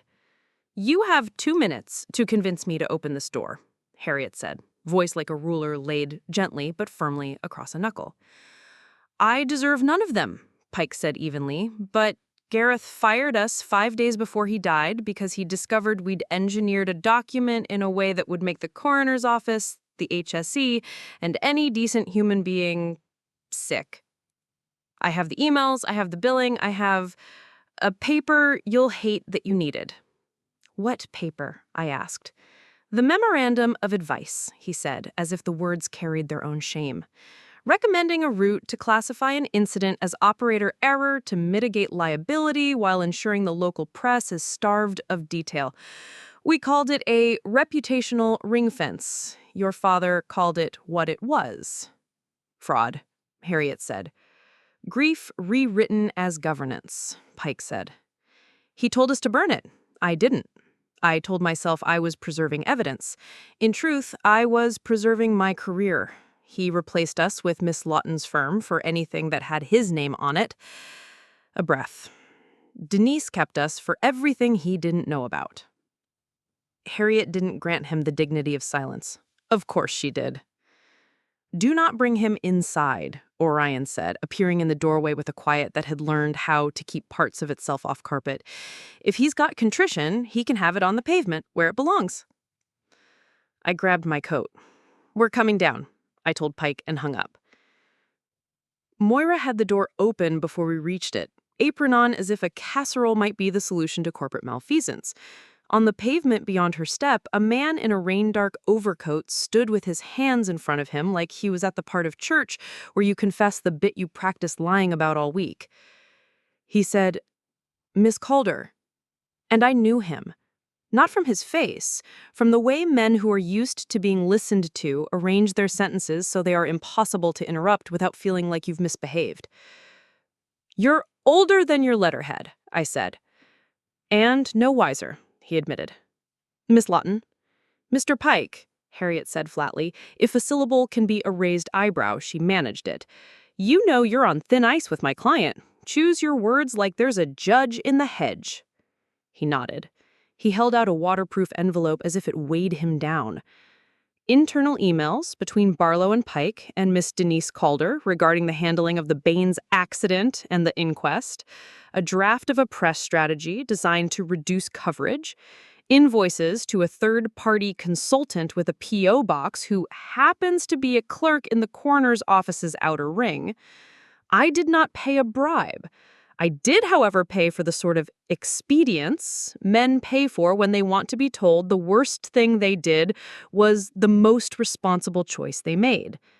"Names," Harriet said. He swallowed. "I will give them, but I'm not here to barter. I'm here to say that when Gareth discovered we had billed Denise for an expedited certificate, not of death, but of determination of cause, he sacked us and left a message on my voicemail that I've listened to 40 times. He said, 'Felix, I'm done letting other men dress my mistakes in Latin.'" Orion stepped closer by half a pace, boots tasting the puddle. "Who paid for the death certificate that says Thomas Baines died?" Pike looked ill in the way a man does when he realizes he's going to fall into the category he's spent his career advising other men to avoid. A payment went from a holding company, Denise's, though of course she'd never say that out loud, to a charity that coincidentally made a donation to a funeral assistance fund. The clerk who handled the paperwork moonlighted there. It's, untidy. But the document itself didn't come from the General Register office. It came from a template used for training that should never have been anywhere near a printer someone could access. "So not a bribe," Harriet said, "a laundering of favors." He half left.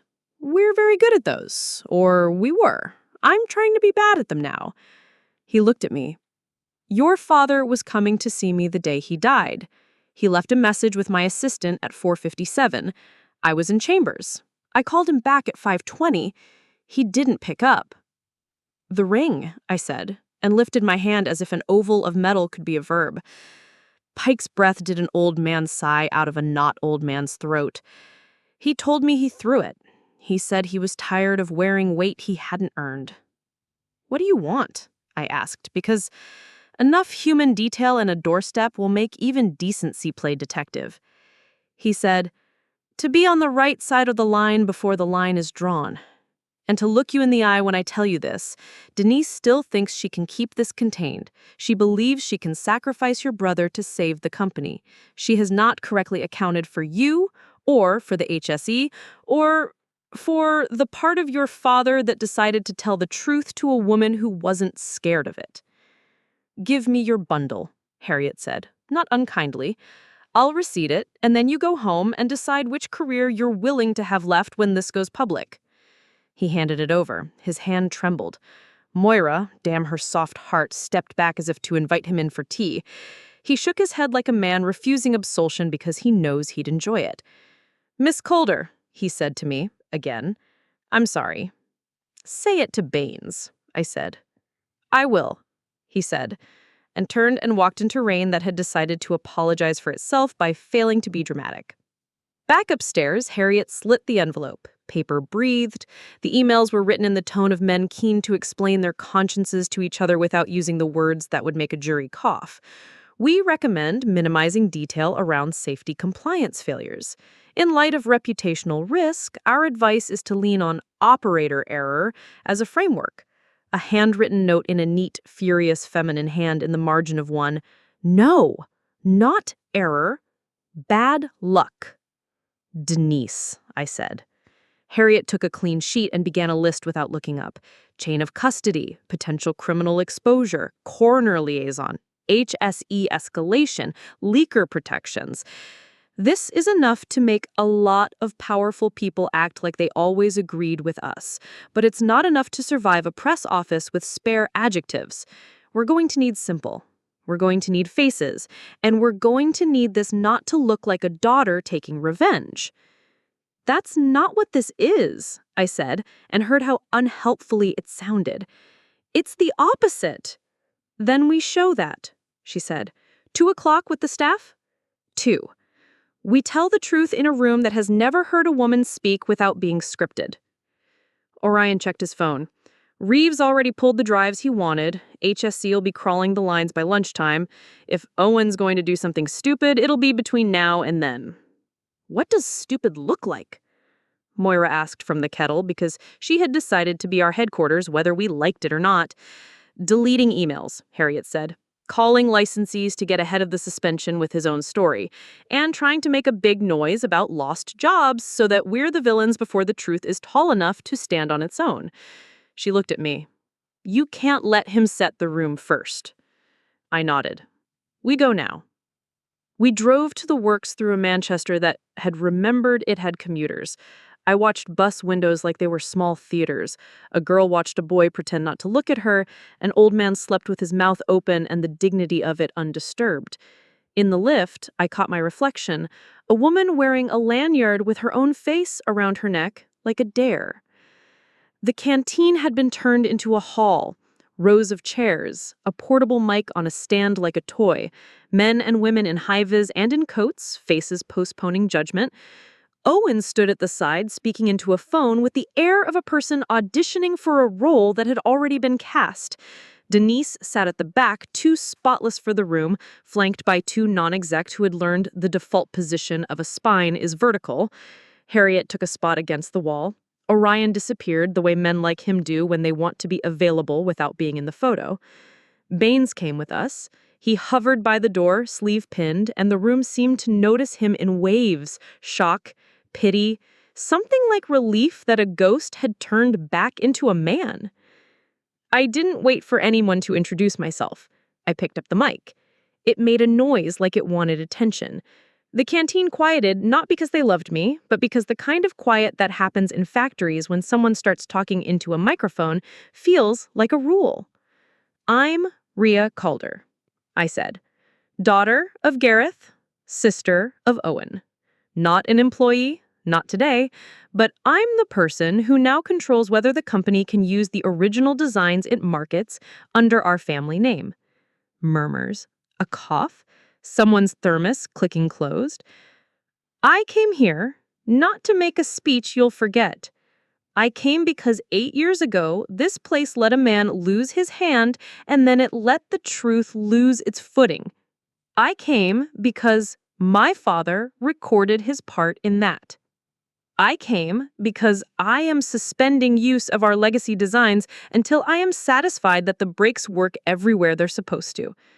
A ripple of fear, anger, both, a shout, that'll shut us. Maybe for a week. Maybe for 2. She scrolled. Your father's failsafe. A public dashboard that flips to amber on all licensees until compliance attestation is uploaded. Legal says we can do it because we can. PR will say we shouldn't. Moral arithmetic says we must. She looked up. This will cost you, Rhea. I know. I'd like to be able to buy sleep one day. At 2031, a dozen websites changed colour. Partners whose brands had liked the shine of Calder's name woke up to a badge that said suspended pending review. Phones began to ring in offices that had been silent an hour earlier. Owen called Harriet 4 times and me twice. Denise called the board and then a journalist she knew who had a taste for pretty tragedies. I called no one. I sat on the floor and allowed myself 10 minutes to hide my face in my knees while Moira pretended the washing machine needed an audience. The knock at the door at 2112 sounded like embarrassment dressed up as authority. When Moira opened it, 2 officers stood there and a man in a suit who was not a policeman but wished he could borrow their effect. Ms. Calder, the older officer said, I'm D.I. Hargreaves, this is D.C. Patel. We're following up on the Irwell matter. May we come in? Harriet, who seems to appear in all useful rooms, stepped from the kitchen with a smile that won more permissions than most blank checks. You may, And you may tell us if this is informal or if my client is being invited to the station. Informal for now, but urgent, Hargreaves said. He took the chair Moira offered and patted his pockets for a pen as if it were a superstition. This afternoon we received CCTV from a shop on Ardwick Road. Ms. Calder, I'm going to show you a still. Tell me if that's your father. He slid a print across the table with 2 fingers. Gareth, 2110, standing with his back to a shutter. My brother facing him, mouth drawn thin enough to cut. A third figure 30 feet behind, umbrella blocking face, stance unmistakable if your life had taught you to recognize money when it held weather off you. Denise. She was there, I said, and felt the part of me that had been keeping a ledger mark a page with a nail. He said he had called Owen. He didn't say he called me, Denise said from the doorway. And for a second, I thought guilt had learned teleportation. She had simply followed the police. She walked into Moira's living room as if the place had been yearning for an upgrade. Hello, officers. I came to keep this fair. Hargreaves did not stand. He does not stand for women who think chairs are submissions. Ms. Calder, he said. The way he said it made her name sound like a part of speech. Ms. Calder, did you meet Gareth by the canal? I did, she said. He asked me to. He said he needed to confess a few things before he went to the HSE. He threw his ring in. He cried. He told me he had given away the parts of the company that meant anything and that he hoped I would forgive him. I forgave him. I always did. Did you walk with him? I walked to the bend, she said. Then I left him to his melodrama. She turned to me. He said to tell you he was sorry for the way he taught you what love is. That's not what he said on the tape. What tape? Hargreaves asked. The dictaphone, Harriet said swiftly. Gareth's. He recorded a meeting with his son in which he stated his intentions for the yard and the designs and his plan to go to the HSC the next morning. We'll need that, and we'll need your phones. He looked from me to Denise and back. We are not naming a suspect. We are not calling this a homicide, but we are no longer calling it a death without questions. He pushed his chair back. It made the kind of noise that ends a scene. Interviews tomorrow, 9 a.m. Ms. Calder, that's you, and that's you. Bring counsel, bring patience, bring the truth if you've got it. He buttoned his jacket. Bring the truth if you've got it. After they left, the room changed shape. Moira put her hand on my back as if she could guide the air into my lungs. Denise stayed, because of course she did, and looked around Moira's small loved room as if it offended her by existing without permission. I will not be devoured by your narrative, she said to me in a voice soft enough to be mistaken for kind. You are not a heroine. You are an interruption. I am the trustee, I said. I am the person your husband named when he stopped lying to himself. She smiled on a delay. And now you're going to learn what that costs. She stepped closer, the smell of her expensive grief arriving before she did. Owen will decide he wants to be a good man one day. He'll sacrifice me if that's the door he thinks good men walk through. He won't sacrifice you. He never learned how to imagine you expensive enough. She glanced at the clock. Enjoy your hour before the papers go to print. She left, without using the handle properly, because some people let handles know who's in charge, and some let the world forget they ever close anything. Orion leaned in the doorway she'd just used, his shadow a comfortable place for the house to rest its eyes. How's your heart? He asked. Busy, I said. You? Borrowed, he said. Harriet collected phones like a schoolteacher collecting contraband. Sleep, she said, which was funny and kind. In the morning, we go to the station. We go to the works.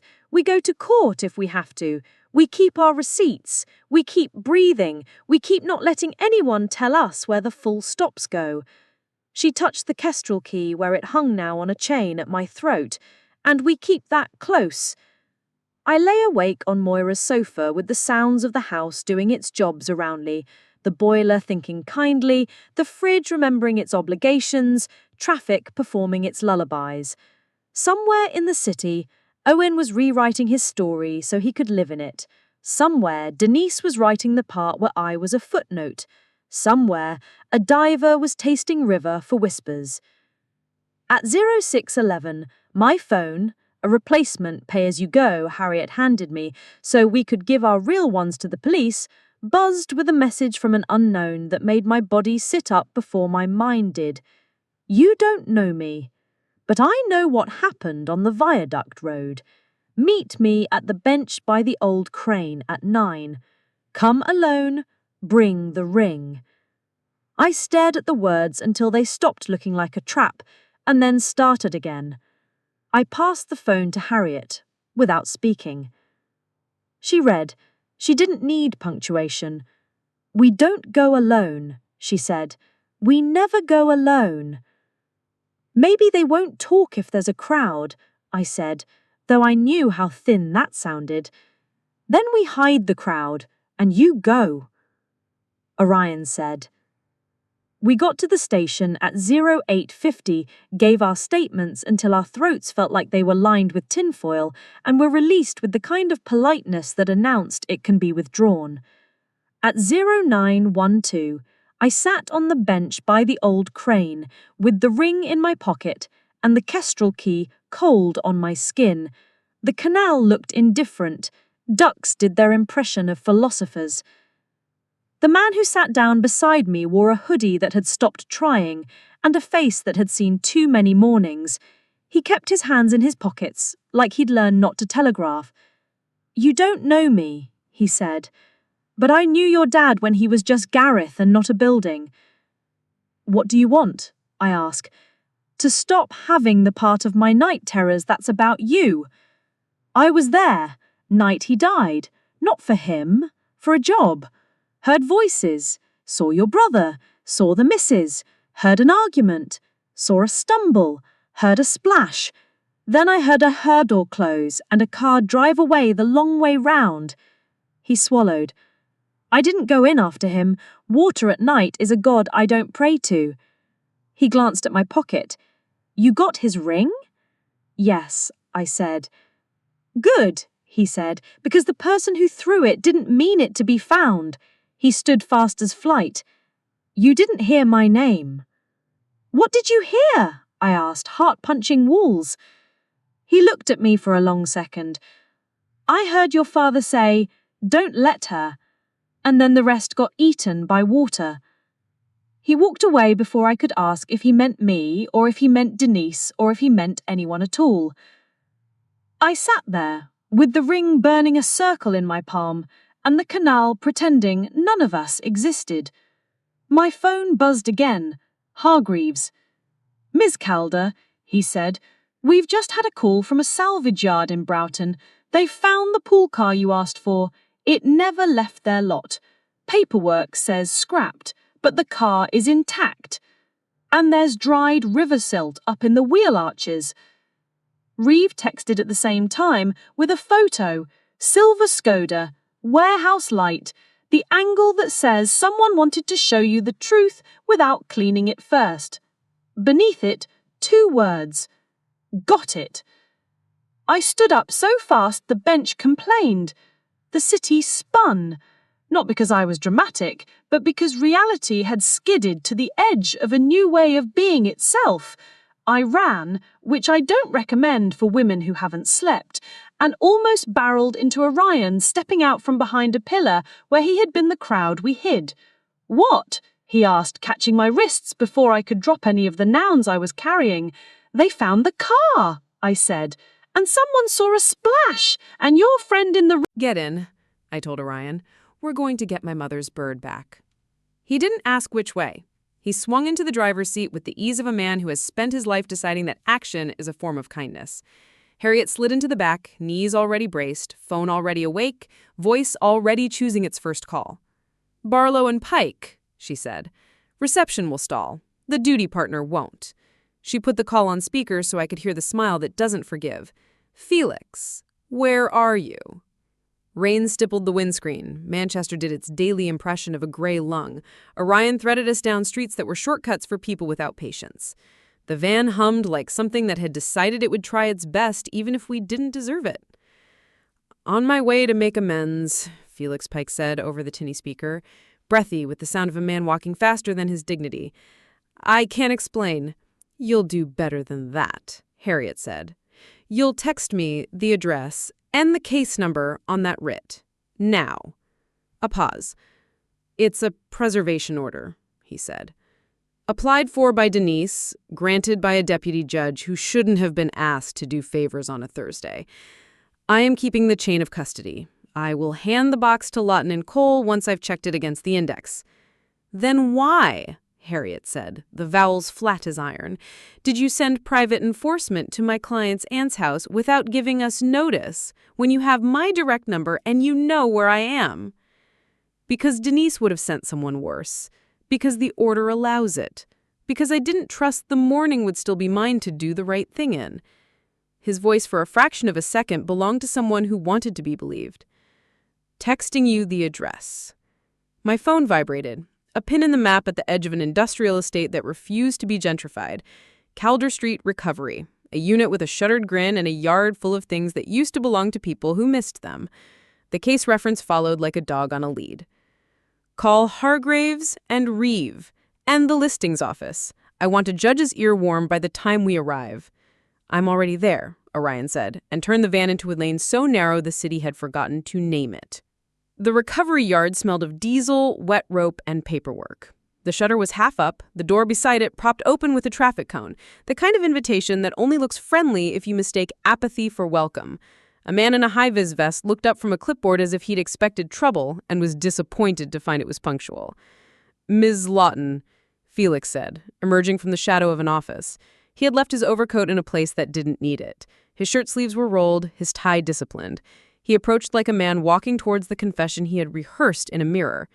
"Mrs. Calder." He didn't try my name on his mouth like a tactic. He let it be a person. "Where is it?" I asked. "Inside," he said. "Sealed, catalogued." His eyes shifted to Harriet with the same small desperation that had lived in his voice outside Moira's. "I intended to preserve it, then hand it to you. Denise's order gave me the right. Her expectations gave me the obligation. I chose the right thing poorly." "You chose to act without me," Harriet said, "when the last 24 hours taught you the exact opposite lesson." She held out a hand. "Keys." "They're not mine to give," he said, and then, to his credit, flinched at the sound of himself. "But let's not play theater. I brought it because if Denise's people had, there'd be less left." He lifted his hand to the man with the clipboard. "Unit 3, blue cash box, labeled Kestrel." The man vanished and returned carrying a clear tote with a tamper seal and the one object that had made my day change shape, the gray steel cash box from Gareth's desk. Seeing it in someone else's hands made my teeth meet. It looked small. It looked like a piece of an organ that had been removed and placed in a dish for consideration. Harriet didn't touch it. She said, "Chain of custody. Read it back." The man with the clipboard cleared his throat as if he had stored gravel there. "Seized 0756 at residence of Mrs. Moira Delaney. Executing Officer R. Lewis. Authority, interim preservation order, case reference." He recited the numbers like an apology. "Item sealed 0811, delivered 0847, held pending transfer to applicant solicitors." "To the court," Harriet said. "You are holding this pending transfer to the court because the moment I make one phone call to the on-call judge, she will clarify that the preservation order preserves for the court, not for a party who stands to gain from selecting what survives." Felix lifted his palms, surrender and suggestion. "Then make it," he said. "I'll wait. I'll testify. I'll eat whatever portion of my career they decide is tasty." Sirens don't sound like hope unless you're waiting for them to make your enemies polite. The patrol car that slid into the mouth of the Ark did its work. D.I. Hargraves stepped out with the weather of a man who had been told not to come and decided that stubbornness is a form of competence. Mr. Reeve arrived behind him in a car that had forgotten how to pick a lane. Hargraves looked at the tote. That the bird? Yes, I said. Court order? Felix recited the number. Hargraves nodded once the way men nod when they're putting the day in order. Until I'm told otherwise by a judge whose name I've said out loud in their presence, this item is to be preserved under police custody. Chain of custody transfers now. Ms. Lawton, your receipt. I will, Harriet said, already pulling a triplicate pad from a wallet that looked like it knew how to terrify invoices. Felix slid the tote onto a steel table. He said, there is an index inside. It won't match what I saw yesterday when you opened it. He kept adding to boxes and not to lists. His mouth tightened. I should have made him better lists. We're all making better lists, Reeve said dryly. Now step away, Mr. Pike. It's our turn to be boring. I watched hands I did not own do what I wanted to do. The seal was slit. The lid lifted. The smell that had found me yesterday in Gareth's glass office found me again. Paper that means itself. Oil that has been transferred from thumb to hinge and never forgotten. The top layer was familiar. License master list. Private to R. Calder. H3 drafts. Under those, parcels I hadn't seen because I hadn't thought to look that deep. A padded envelope marked audio, do not archive, a small velvet bag that clicked like it contained metal not built for wrists, a manila folder with a single word in my father's hand that made my vision go thin. Lydia. My mother's name. Not as a code, not as a bird, but as a person. I want to open that. I came out like a confession and like a claim. You can, Harriet said, but not here, not like this. She glanced at Reeve. He nodded. We inventory, we log, we seal. Then Ms. Lawton can supervise whatever she thinks her client needs to see first, preferably somewhere with a door that locks and a kettle. Felix's phone vibrated itself across the table and nearly broke its own neck. He didn't look at it. That will be Denise, he said, or my managing partner, or my wife asking me whether I'm coming home a different person than the one who left. He finally glanced, winced, ended the call without answering. Good, Harriet said, signing her name on 3 lines that looked like decisions. Now that the bird is back in a cage that isn't friendly to thieves, we're going to the salvage yard. Reeve raised an eyebrow. Impatient. Correct, Harriet said. The car waited 8 years. It can spare us an hour. The box cannot. We left the recovery yard with a new weight distributed correctly. Responsibility in the right boot, anger in the glove compartment, fear strapped in where it couldn't flail and hit anyone else. I sat with the manila folder under my coat like a warmed animal. Orion drove like a person who believes geography is a set of suggestions you can improve upon with experience. The salvage yard in Broughton looked like an apocalypse someone had tidied up. Rows of cars that had learned to hold still. A corrugated office shack with a kettle and a calendar no one had changed since a month no one wanted to remember. A man with hands like spanners nodded at us without admitting he could like us. Skoda's in the back, he said. We didn't touch it when the officer called. We get it. Sometimes the truth is in the mud, and sometimes it's in the glove box. The car sat under a strip of winter light that made its scratches look like script. River silt caked the wheel arches. The interior smelled of submerged plastic and a cologne that belonged to Gareth since the duty-free cashier had told him he was a man. Hargrave's people had gloves on. I put mine on because I didn't trust my hands not to forget the difference between remembering and interfering. Under the driver's seat, Reeve said gently. Men keep the things there they want to be able to reach without having to admit they own them. Orion slid the seat back on its rails with a patience that could have moved a mountain. His fingers found a small plastic card that belonged to the car's dash cam, the kind that people install because they like to revisit their luck after the fact. He held it up in a bag. Computer? Reeve said to the yard. The spanner-handed man produced a laptop like a magician produces a rabbit and set it on a bonnet. We crowded as if proximity would make the pixels kinder.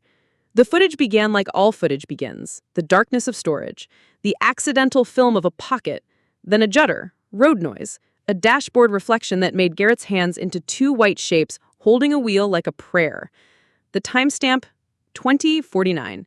The route, a road I knew by the names my tires say to it. We watched him park. We watched him take off the ring. We watched him hold it to the dash like he had put a small planet at the center of his car. We watched him laugh at himself and then cry at himself, a thing I had never seen his face attempt without shame. He wiped his eyes with the back of his hand like a boy. He opened the car door. The sound of the night came in. The camera caught nothing but the inside of a dashboard and my father's breathing until it caught a hand bracing on the frame and a body crossing the frame and a fragment of a voice that could have been anyone's if you didn't know it like I did. Owen. Another voice, softer, shaped by money. "If you want privacy," she said. "I don't," I said. "Not from you," I breathed. "I was never going to need that paper to know who I am, but I wanted him to want to write it." "He did," she said, "in the only language he could write in by the time he learned to." The padded envelope labeled audio carried a device of the sort older men buy because someone in a shop tells them it is easier than their phone. I pressed play without ceremony. Gareth's voice found us.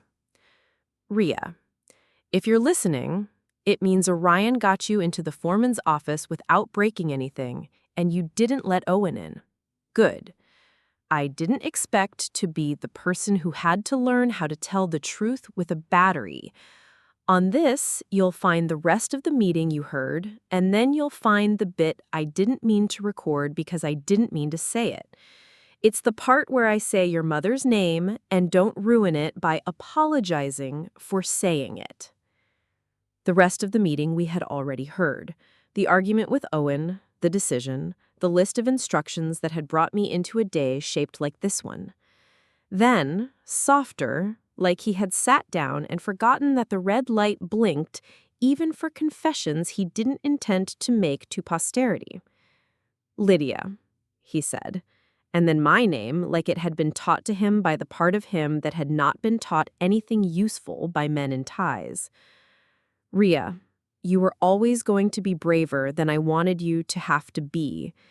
If I make this mess worse before I make it better, I hope you'll remember that even cowards get to choose which door they die near." Orion cleared his throat because his eyes had decided to pour without asking him. Harriet, being Harriet, pretended it was dust and did not insult him with a tissue.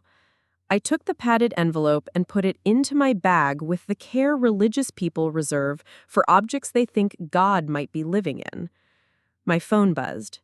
It was the calendar I didn't remember setting. 14 o'clock. Staff Q&A follow-up, canteen. Time had the audacity to continue. We went. The canteen was hot with bodies and the steam of bad tea. Staff asked questions like people who have been told not to ask questions and have decided to do it anyway and accept the consequences. A line operator asked if her shift would be paid during the suspension. "Yes," I said, and Harriet nodded like she had found a budget in a seat cushion. A maintenance engineer asked whether the guard had been replaced on line 3 within a week of the accident. "No," I said, because he already knew the answer and wanted to see if I would lie to the room he worked in.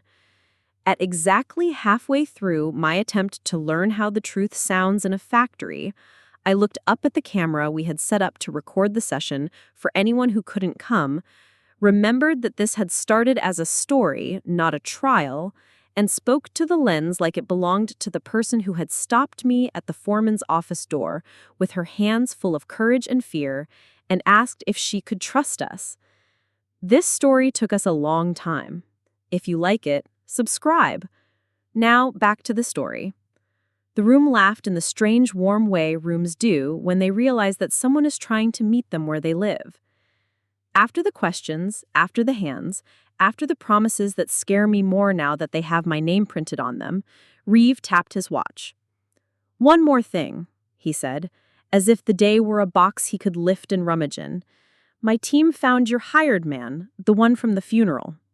"At last," Harriet said. "What's his name?" "Stephen Hale," Reeve said. "Former police, current private security. Contracted with Miss Denise's family office for the last year. He's at our station. He's asked for a solicitor. He says he was paid to move a vehicle from the Viaduct Road to the salvage yard and to clean it of anything that would hurt a widow's heart." "Paid by whom?" I asked. "He won't say yet, but it won't be difficult to guess." Denise, I said. Owen, Harriet said at the same time. Reeves smiled thinly. Possibly both, he said, because one thing that is always true of family businesses is that they are terrible at keeping their conspiracies single-threaded. We didn't wait to be invited to the station. We went. Hargreaves put us in a room with walls the color of withheld information. When Stephen Hale came in, he looked smaller than the door wanted him to be. He scanned our faces and stopped at mine like he had learned the geometry of shame and found it mapped onto a woman's mouth. I handed you a ring, I said. Now you can hand me a name. He looked at the table. I don't put people in cells for money anymore, he said. You moved a car. That's close, Hargreaves said. His jaw moved as if he wanted to make it look strong again. I was told to, he said. I was told he'd been drunk, that it would be a scandal, that the company would go under and the lads would lose their jobs if this bought around. I was told to make a mess into a story someone could live with. Who told you? Harriet asked, gently, like she might ask a child whether they remembered where they'd left their school bag. He swallowed. Denise called me at 2200, said Owen had called her, said she'd seen Gareth at the river being dramatic, said she'd seen him throw his ring in and that he'd fallen or that he'd jumped or that it didn't matter. Said to go to the viaduct road and make it right. He wiped his mouth. I don't go in water at night, not for a job, not unless I love the person who was drowning. He looked at me. I didn't love him. I didn't know him. I moved the car. Did you see him fall? Hargreaves asked, tone of a man keeping his oath. No, Hale said. I saw the after. I saw Owen's face, and I saw Denise pretending to be practical, and I saw a cashier from the cycle shop pretending not to be a cashier. And then I did the thing I was paid to do and hated myself for knowing how to do it well. Cashier? Harriet said. Hale nodded. Young lad. Scared. I asked him if he had cameras out front. He said he didn't think so. He lied like a person who had practiced. He flicked his eyes to Hargreaves. You've already got the footage, I reckon. We do, Hargreaves said. We also have a dash cam that suggests you reached into that car and took something off the passenger seat. Hale closed his eyes.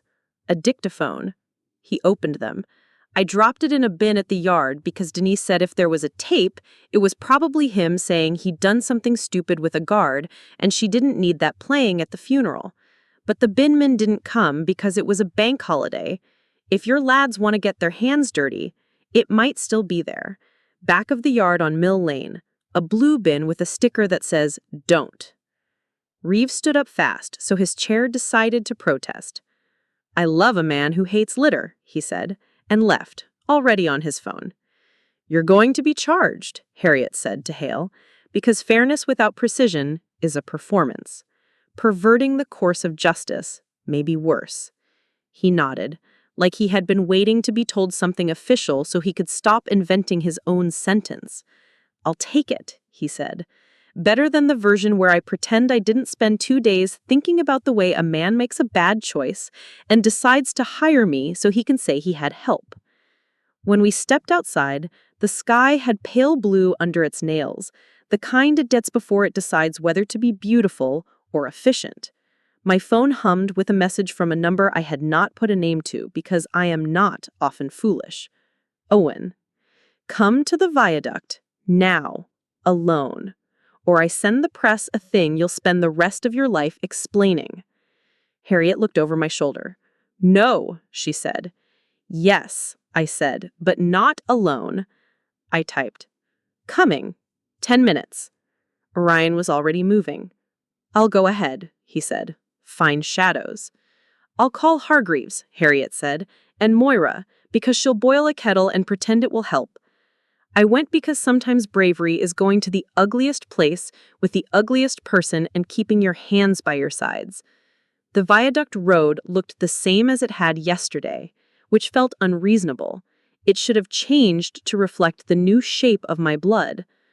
Owen stood by the railing in a jacket that cost more than it looked, phone in one hand, something small in the other. He didn't look at the water. He looked at me like I had stolen his day, and he wanted to ask for a refund. "Alone," he said. "As alone as you were when you told the cashier not to check his cameras. As alone as Denise was when she told a man to move a car." He flinched and then grinned, the kind that belongs to boys who have discovered they are good at lying and haven't learned crying is a better trick. "You think I'm killed him. I think you were here," I said. "I think you were raised to believe the company would forgive you anything if it meant you were saving it. I think you learned the wrong arithmetic."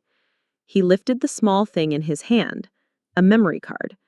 "This is better arithmetic," he said. "This is a copy. The dictaphone Denise thought she got rid of didn't hold all of it. There was a second. Your dad had redundancy in everything. Clever man. He gave me this a month ago when he thought he could fix me with a task. He said if I was going to be a director, I should know how to hold something without dropping it. I've been holding it ever since. Do you want it?" "Yes," I said, "because truth doesn't get smaller when you hold it." He held it over the water and smiled without harming his face. "Then listen. If I give you this, you stop.